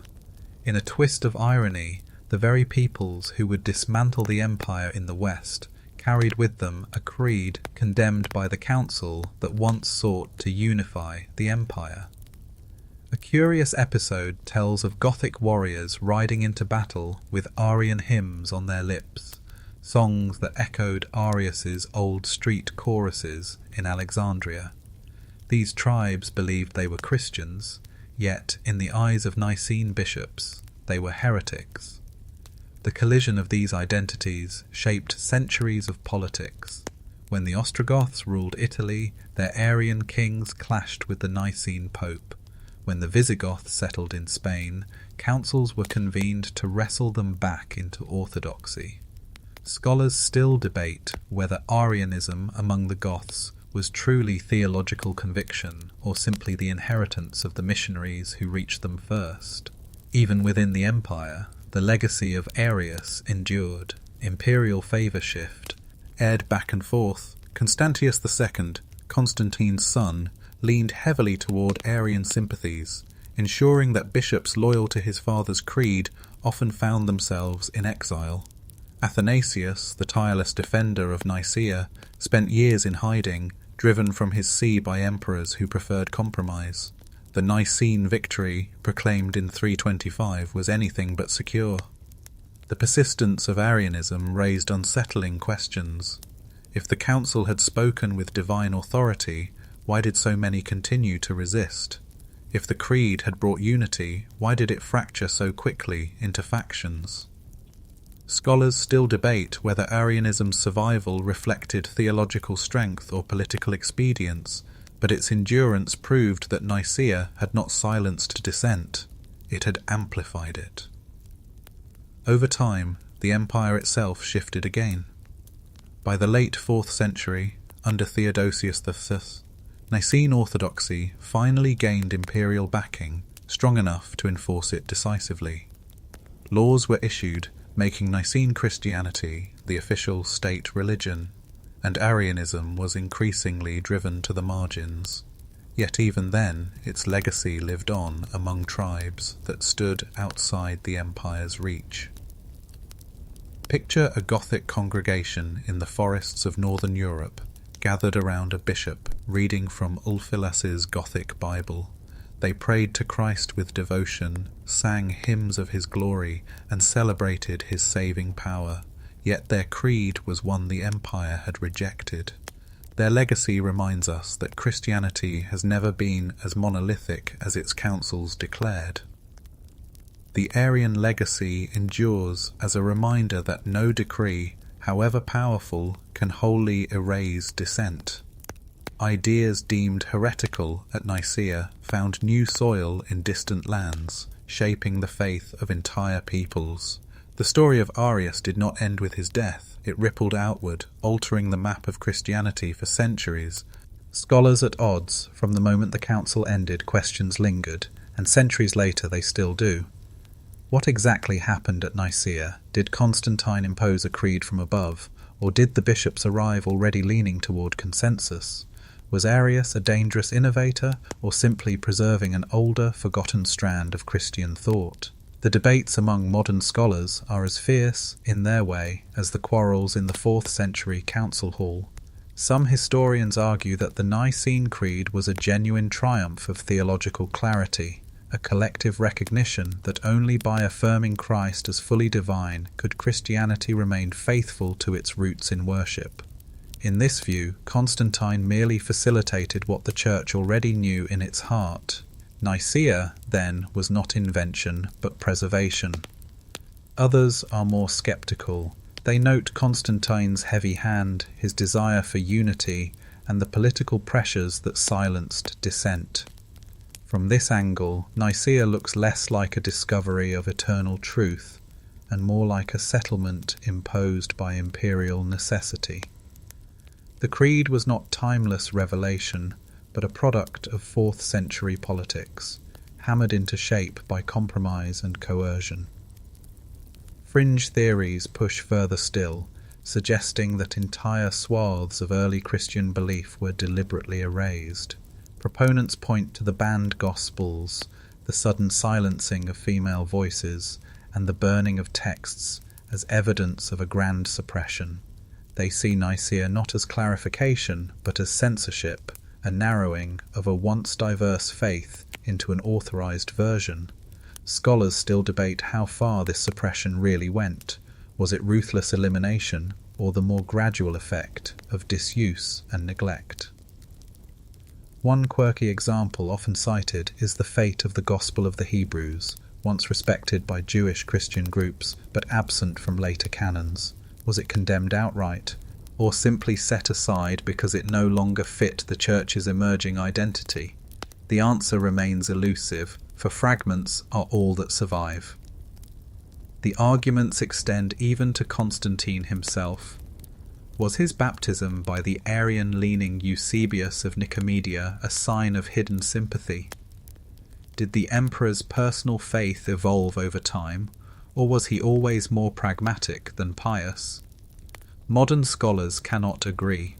Some paint him as a visionary Christian ruler, others as a calculating politician who happened to find Christianity useful. The truth may lie somewhere in between. In the end, what unites scholars is recognition of Nicaea's lasting impact.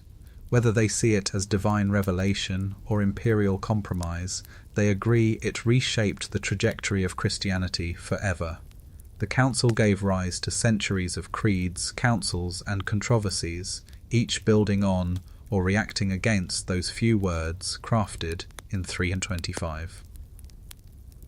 Perhaps the most sobering point of consensus is this: history is never as neat as official records suggest. The story of Nicaea is layered, contested, and alive with ambiguity. Scholars still debate whether we should see it as the triumph of truth or the silencing of rivals. What is certain is that the echoes of that gathering continue to reverberate, both in academic halls and in the prayers of believers who recite words first spoken under Constantine's watchful eye. The role of women, amid the marble halls of Nicaea, the voices that dominated were male. Bishops debated, scribes recorded, and the emperor presided. Yet in the first centuries of Christianity, women had often played vital roles as leaders, teachers, and patrons. The silence of female voices at the council was not accidental. It was part of a larger shift as the institutional church aligned itself with imperial power and narrowed its circle of authority. In the earliest communities, women had hosted gatherings in their homes, serving as leaders of worship. Paul's letters mention figures like Phoebe, a deacon of the church in Century, and Prisca, who worked alongside her husband Aquila in teaching.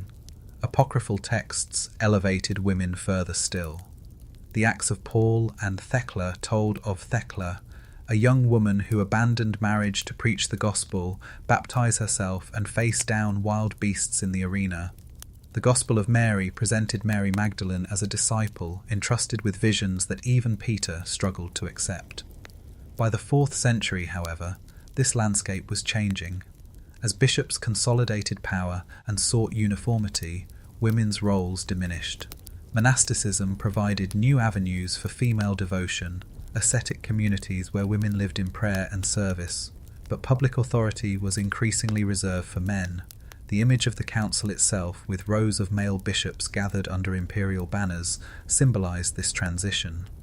A quirky detail from later tradition suggests that Constantine's mother Helena may have influenced the church more than any woman present at Nicaea. Revered for her pilgrimage to the Holy Land and the discovery of relics like the True Cross, Helena embodied the shift. Women could wield influence as patrons and saints, but not as theological decision-makers. Scholars still debate whether this exclusion was deliberate suppression or simply the result of aligning with Roman social norms, which restricted public roles for women. The loss of female voices reshaped Christianity's memory. Without Mary's Gospel, believers rarely heard Jesus affirming a woman's authority. Without Thecla's Acts, the idea of women baptizing or preaching seemed foreign.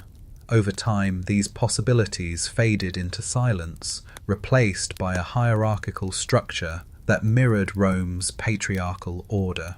Yet traces of women's influence remained. In Egypt, female ascetics like Syncletica became revered teachers of the desert. In Asia Minor, inscriptions still record women as donors and leaders of congregations. Even in Rome, wealthy matrons supported churches and shaped networks of power behind the scenes. Their presence was undeniable, even if their voices were no longer heard in councils. Scholars still debate how radically different Christianity might have looked had women's texts and traditions been preserved.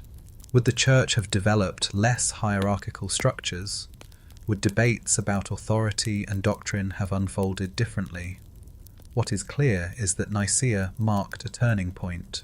The creed defined Christ's essence, but the silence in the council chamber defined whose voices mattered in shaping that essence.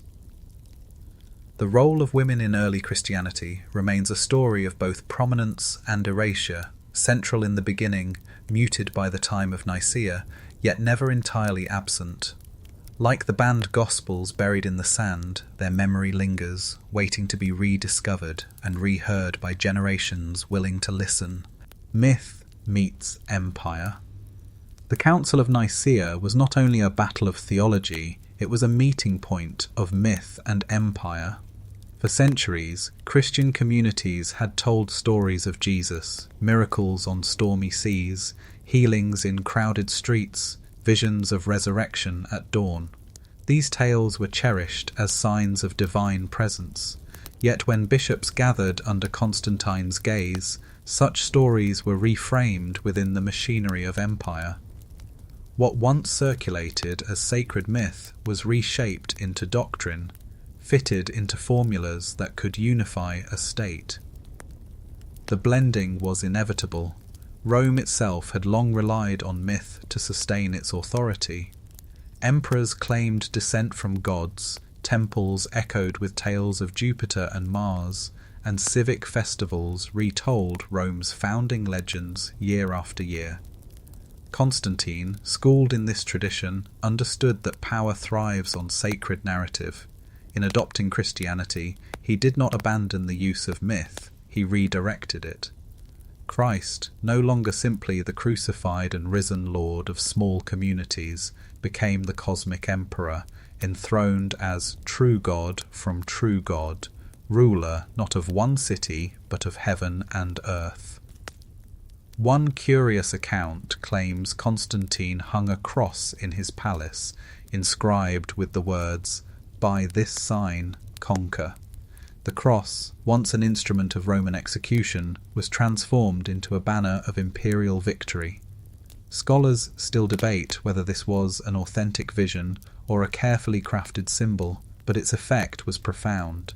The myth of Christ's triumph fused with Rome's own narrative of conquest. This fusion also reshaped the way miracles were remembered. Stories of Jesus multiplying loaves or walking on water were read less as folk tales of a wandering rabbi and more as proof of eternal divinity, bolstering the Nicene claim that he was fully God. The empire needed a Christ who could rule the cosmos, not simply inspire a villa. Thus myth met empire in the creed's lines. eternal, begotten not made, of the same essence as the Father. Fringe traditions, however, remembered a different Christ. Some Gospels emphasized his parables of hidden seeds and lost coins, his cryptic sayings about the kingdom within.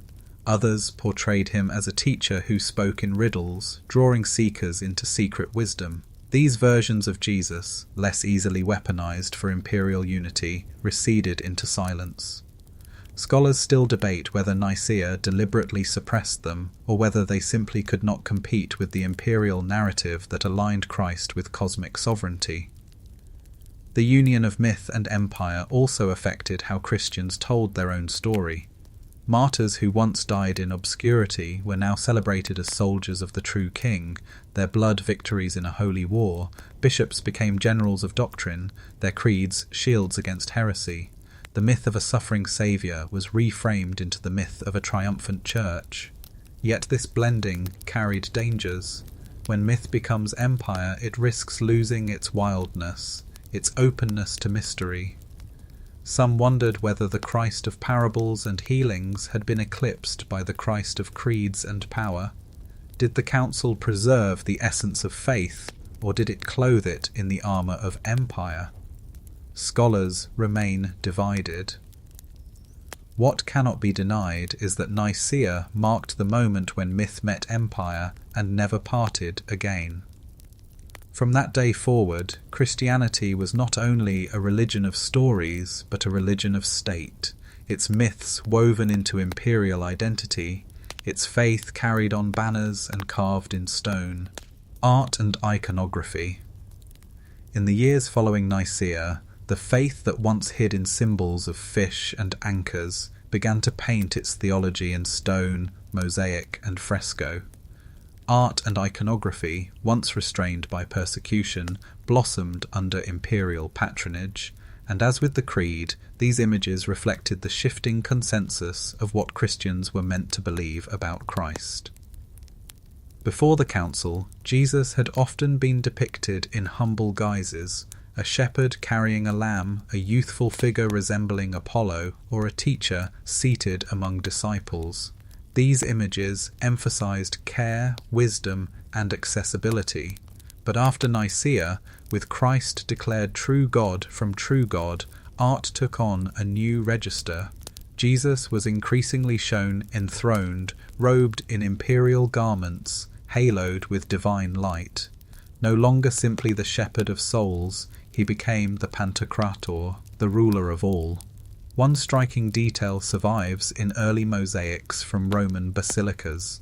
Christ seated on a globe of the world, flanked by apostles like imperial officials. The symbolism was unmistakable. Just as Constantine sat enthroned over his empire, Christ sat enthroned over creation.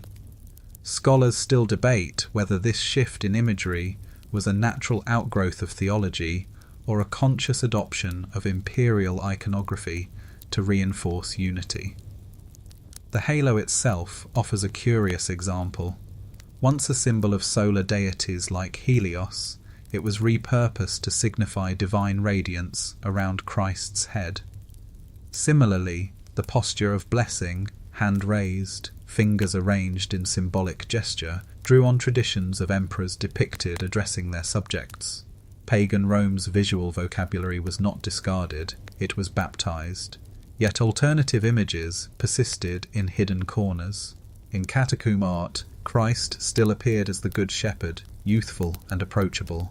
Some communities cherished this gentler vision, resistant to the regal imagery spread through basilicas. Fringe traditions even portrayed Jesus as a magician-like wonder worker, wielding a wand in miracle scenes.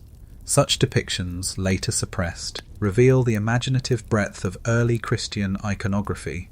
Scholars still debate how widespread these non-Nicene images remained before they were gradually phased out. Art also became a tool of teaching. In a largely illiterate world, mosaics and frescoes communicated doctrine more effectively than creeds alone.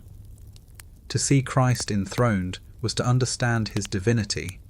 To watch him trampling serpents in art was to believe in his cosmic victory.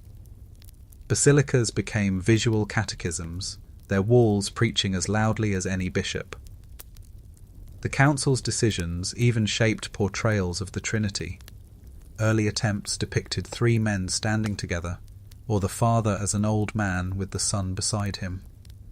Over time, influenced by Nicene theology, the emphasis shifted to Christ's equality with the Father, ensuring that visual art reflected the creed's precision. But art could also provoke controversy. The use of images themselves became a debated question. Did depicting Christ in regal form honour him, or did it risk idolatry? Centuries later, this tension would explode in the iconoclast controversies of Byzantium, yet the seeds were already present in the post-Nicene era, as bishops grappled with how best to show the invisible God made flesh. Imagine entering a basilica in Constantinople. Golden mosaics gleam in lamplight, Christ's face gazes from the apse, surrounded by saints and angels. For worshippers, such images were not mere decoration, but windows into heaven, affirmations of Nicene truth in shimmering glass. The faith once whispered in parables was now proclaimed in colour and stone. In this way, art and iconography became another extension of Nicaea's legacy. The creed was recited in words, but also inscribed in images, teaching, persuading, and shaping devotion. What Christians saw reinforced what they confessed: a Christ enthroned, eternal and divine, the council's shadow. Long after the bishops departed Nicaea, the council's shadow stretched across centuries. It was more than a meeting, it became a model. Every time disputes erupted, rulers and churchmen looked back to 325 as precedent. The memory of Constantine seated among bishops became a template for how empire and church might work together, or clash. In the decades that followed, later emperors invoked Nicaea to justify their own councils. Constantius II gathered bishops in Ariminum and Seleucia, insisting that his creeds carried the same weight. Theodosius I, in 381, summoned the Council of Constantinople to reaffirm and expand the Nicene formula. Each gathering invoked the shadow of the first, claiming continuity with that moment when Christianity and empire first fused in public. The council's shadow also stretched into law. The Theodosian Code, compiled in the 5th century, cited Nicaea as authority when outlawing heresy. To deny the Nicene faith was no longer just theological error, it became treason against the unity of the state. The blending of doctrine and law meant that belief itself could be policed with prisons and fines. Scholars still debate whether this development was inevitable or whether Nicaea accelerated the process by linking creed with imperial command. One curious anecdote records that when barbarian tribes were negotiating with Roman officials, they sometimes recited the Nicene Creed to prove their loyalty. Whether fact or embellishment, the story captures the creed's dual function. It was confession of faith and oath of allegiance, both shield and password. For the papacy, too, Nicaea became a touchstone. Rome's bishops pointed to the council as evidence of their authority, claiming Peter's chair had sanctioned its decisions.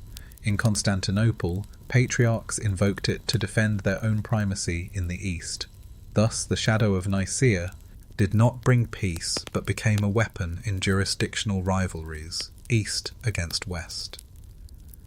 The shadow extended into monasteries, where monks debated whether imperial councils truly reflected divine truth or merely worldly compromise. In the Egyptian desert, Athanasius's followers upheld Nicaea as sacred, while rival ascetics accused it of distortion. The creed echoed in their prayers, but so did suspicion of the power that had produced it. Over time, Nicaea became mythic. Medieval chroniclers retold its story with flourishes. Constantine miraculously healed of leprosy by baptism, bishops defeating demons with prayer, Arius struck down by divine judgment. Whether factual or not, these tales reveal how the council's memory became part of Christian imagination. Scholars still debate how much of this lore reflects history and how much reflects the desire to sanctify the past. Even in modern times, the shadow of Nicaea lingers. Believers recite its creed each Sunday, often unaware of the imperial politics behind its phrases. Historians scrutinize its records, searching for the council's true character. Novels and films reinvent its story as conspiracy, suggesting secrets buried by bishops. The shadow stretches, sometimes illuminating, sometimes distorting, but always present. The council's shadow reminds us that decisions made in one hall on the shores of Lake Ascanius could shape not only theology, but law, art, politics, and culture. It was not just a moment, it was a template, casting its outline over every age that followed. Modern rediscoveries. For centuries, the story of Nicaea was told almost entirely through the voices of its victors. The writings of Athanasius and Eusebius, the laws of emperors, the liturgies of churches, all echoed the Nicene Creed. The losers, it seemed, had been silenced forever. Yet in the 20th century, the sands of Egypt yielded surprises that reshaped our understanding of what was lost. In 1945, a farmer near the village of Nag Hammadi stumbled upon a sealed jar buried in the desert. Inside lay a treasure, 13 codices bound in leather containing over 50 texts. These were not the Gospels familiar to churchgoers, but writings long whispered about in heresiological catalogues: the Gospel of Thomas, the Gospel of Philip, the Apocryphon of John, and more. For the first time in centuries, modern eyes read words once banished to the margins.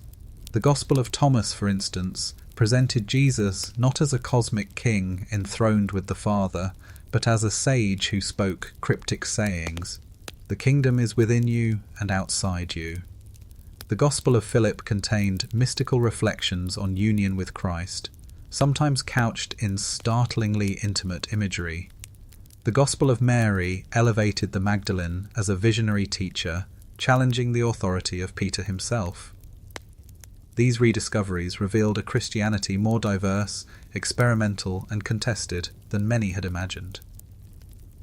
A quirky fact: the covers of the Nag Hammadi codices were made from recycled papyrus, old tax receipts and contracts pasted together to form bindings. The forbidden Gospels were literally wrapped in the bureaucracy of empire, as if mocking the very system that had condemned them. Scholars still debate whether these books were hidden to protect them from destruction or simply stored and forgotten, but their survival was nothing short of miraculous. The rediscovery of these texts did not overturn the canon, but it did challenge assumptions. No longer could historians assume that Nicaea simply clarified an already unified faith. Instead, it became clear that Christianity had once been a kaleidoscope of interpretations, some emphasizing secret knowledge, others mystical experience, others communal discipline. The Nicene version was one strand among many, powerful, yes, but not inevitable. The find also reignited debates about suppression. Did the Council of Nicaea actively ban these Gospels, or were they marginalized more gradually, victims of neglect rather than decree? Scholars still disagree. What is undeniable is that their absence was felt. For centuries, Christians knew only fragments or hostile summaries of these writings until the sands returned them to light. Imagine the moment of rediscovery, scholars unwrapping fragile papyrus, dust rising from pages unread since the age of Constantine, the ink faint but legible, the words startlingly fresh, Jesus urging seekers to know themselves, Mary speaking with confidence, Philip describing sacraments in symbolic language. It was as though the voices silenced in the council's shadow had finally found ears willing to listen again. Modern rediscoveries remind us that history is never closed. Beneath deserts, in monastery libraries, in forgotten archives, fragments continue to wait. Each new discovery complicates the neat story told by creeds and councils. They whisper that Christianity was always broader, more contested, and more alive than the official record suggests. Debates today, nearly 17 centuries after the bishops assembled at Nicaea, the debates they kindled still reverberate. In seminaries and universities, in pulpits and online forums, scholars and believers continue to argue what really happened at the council and what does it mean for Christianity today. Some theologians uphold Nicaea as the bedrock of Christian orthodoxy. For them, the creed is not simply a historical artifact, but a living confession, recited each Sunday in churches across the globe. They point out that the Nicene formula has endured through schisms, reformations, and cultural upheavals, uniting Christians of East and West in a shared declaration of Christ's divinity. In their view, Nicaea was less about silencing dissent than about safeguarding the heart of the gospel. Others, however, take a more critical stance. They argue that the council marked the moment when Christianity lost its radical diversity and became entangled with imperial power. The language of homoousios, they claim, may have been philosophically precise, but it also narrowed the possibilities of faith. Was the Jesus of Thomas, who speaks of hidden wisdom, any less valid than the Jesus enthroned at Nicaea? By declaring one true and the other false, the council reshaped the boundaries of imagination. Modern debates also touch on gender and authority. The rediscovery of texts like the Gospel of Mary has reignited questions about the role of women in early Christianity. Was Mary Magdalene truly a silenced leader? Did councils like Nicaea deliberately marginalize female voices? Scholars still debate whether these texts represent authentic early traditions or later sectarian innovations, but the questions they raise resonate powerfully in an age seeking to recover forgotten stories. Fringe theories go further still. Popular books and films have portrayed Nicaea as a grand conspire, AC, suggesting the council invented Christ's divinity or suppressed entire gospels by fiat. While historians caution against exaggeration, the persistence of such theories reveals a deep fascination with the idea of hidden truths. People are drawn to the notion that history may not be what official records claim. A quirky example of these modern debates occurred in 2006 when the newly translated Gospel of Judas made headlines. In it, Judas is not the betrayer, but the disciple entrusted with secret knowledge. The text sparked fierce arguments in the media and academia alike. Was this a lost truth suppressed by Nicaea, or simply one more voice among the many early Christian experiments? The controversy showed how alive the shadow of Nicaea remains. At the heart of today's debates lies a question scholars still cannot resolve. Did Nicaea define eternal truth, or did it mark the triumph of one faction over others? Was it revelation or politics, inspiration or coercion? The lack of consensus keeps the story alive. Each generation revisits the council, finding in it a mirror for its own struggles: unity versus diversity, authority versus freedom, tradition versus innovation. In this way, the Council of 325 remains more than an ancient event. It is a living debate, one that continues to shape theology, inspire suspicion, and provoke imagination. Whether revered or questioned, its influence endures, pulling the modern world back into the long shadow cast by bishops gathered on the shores of Lake Ascanius. Lessons for power. The story of Nicaea is, at its core, a lesson in how power shapes belief. Constantine gathered bishops not out of idle curiosity, but out of necessity. An empire racked by division needed a creed as much as an army. The decisions reached in 325 were theological, yes, but they were also deeply political. And the pattern they set, that faith and power can intertwine, echoes far beyond the 4th century. The lesson is twofold. On one hand, Nicaea shows the stabilizing force of shared belief. The creed offered a common language, a rallying cry for Christians scattered across cultures and languages. Without it, Christianity might have splintered irreparably, dissolving into rival sects. Power can preserve as well as suppress. On the other hand, the Council demonstrates how easily power can narrow the field of faith. By aligning with imperial authority, one interpretation of Christ's nature gained dominance, while others were silenced. The banned Gospels, the exiled bishops, the hidden manuscripts, all remind us that history is written not only by conviction, but by enforcement. Scholars still debate whether orthodoxy triumphed because it was truest, or because it had the emperor's backing. A curious anecdote underscores this tension. One medieval chronicle describes Constantine placing his imperial seal on the Nicene Creed, as if theology required the same stamp as tax edicts or military decrees. Whether literal or metaphorical, the image captures the lesson. Belief became law, and dissent became treason. The Council also teaches us about the fragility of power. Constantine may have thought Nicaea solved the problem, yet within years Arius was recalled, Athanasius exiled, and new creeds drafted. Imperial authority could enforce conformity, but it could not command consensus. The lesson for power is that faith, once politicized, has a way of slipping beyond control, producing waves of resistance that even emperors cannot predict. For later ages, Nicaea became both inspiration and warning. Monarchs and popes invoked it as proof that rulers could guide the church. Reformers pointed to it as evidence that councils can distort as well as defend truth. The Enlightenment rediscovered it as an example of dogma entangled with politics. Each age has drawn its own lesson from that shadowed hall. Perhaps the deepest lesson is this: ideas matter.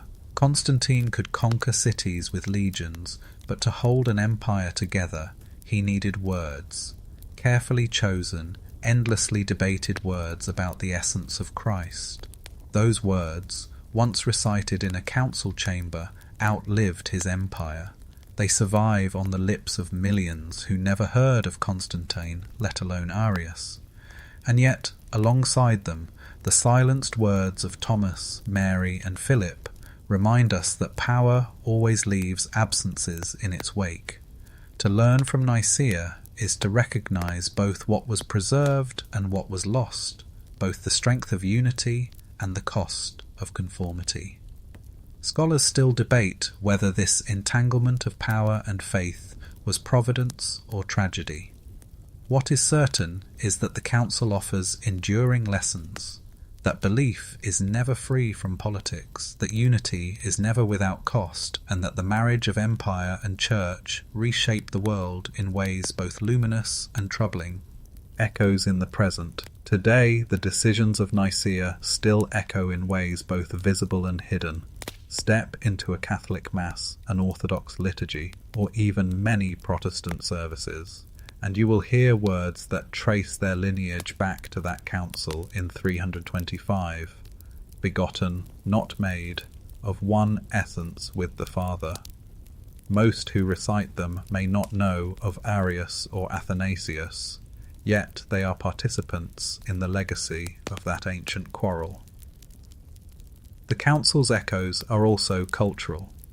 When debates about doctrine erupt today, whether over gender, authority, or interpretation, observers often look back to Nicaea as the moment when Christianity defined itself. It serves as both anchor and foil. To some, proof that truth can be discerned by consensus. To others, warning that consensus may simply reflect the voice of power. In the modern imagination, Nicaea has become a symbol of hidden history. Novels and films weave it into tales of conspiracy, suggesting that the Council suppressed whole libraries of Gospels, or that Constantine invented Christ's divinity with a show of hands. While such portrayals stretch fact into legend, their popularity reveals something profound.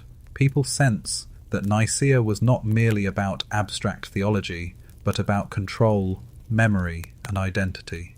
Scholars still debate how much was decided at the council and how much developed afterward, but the myth of Nicaea remains as potent as the history. A quirky example of these echoes came in 2005, when the Da Vinci Code ignited global fascination with the lost Gospels. Readers asked whether Nicaea had hidden Mary Magdalene's voice or rewritten Jesus' story. Historians rushed to clarify, yet the very need for clarification showed the council's enduring grip on imagination. 16 centuries later, its decisions still invite suspicion, curiosity, and wonder. For churches, the creed remains a touchstone of unity. Roman Catholics, Eastern Orthodox, Anglicans, Lutherans, and many others all affirm it, that a formula crafted under imperial pressure has endured through schisms and reformations testifies to its lasting resonance.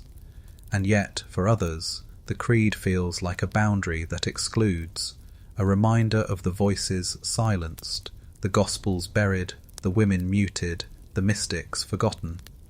In this way, the echoes of Nicaea are both harmonious and haunting. They unite billions in shared confession, yet they also stir questions about what was lost in the name of unity. Scholars still debate whether the council safeguarded Christianity's essence or distorted it, but no one denies its power. The present is shaped by that shadow. Every creed recited, every debate about orthodoxy, every rediscovery of forgotten texts carries the imprint of that gathering on the shores of Lake Ascanius. Nicaea was not the end of history, but the beginning of a story that still unfolds. Its echoes remind us that truth, power, and memory are never separate, and that decisions made in a single hall can reverberate for millennia. If this opened your eyes, imagine what else has been hidden from history. The story of the Council of Nicaea is just the beginning, and there's so much more to uncover. If you found this video thought-provoking, don't forget to like, share, and subscribe. Drop your thoughts in the comments. Do you believe the truth was rewritten? Until next time, keep questioning, keep searching, and never stop seeking the truth.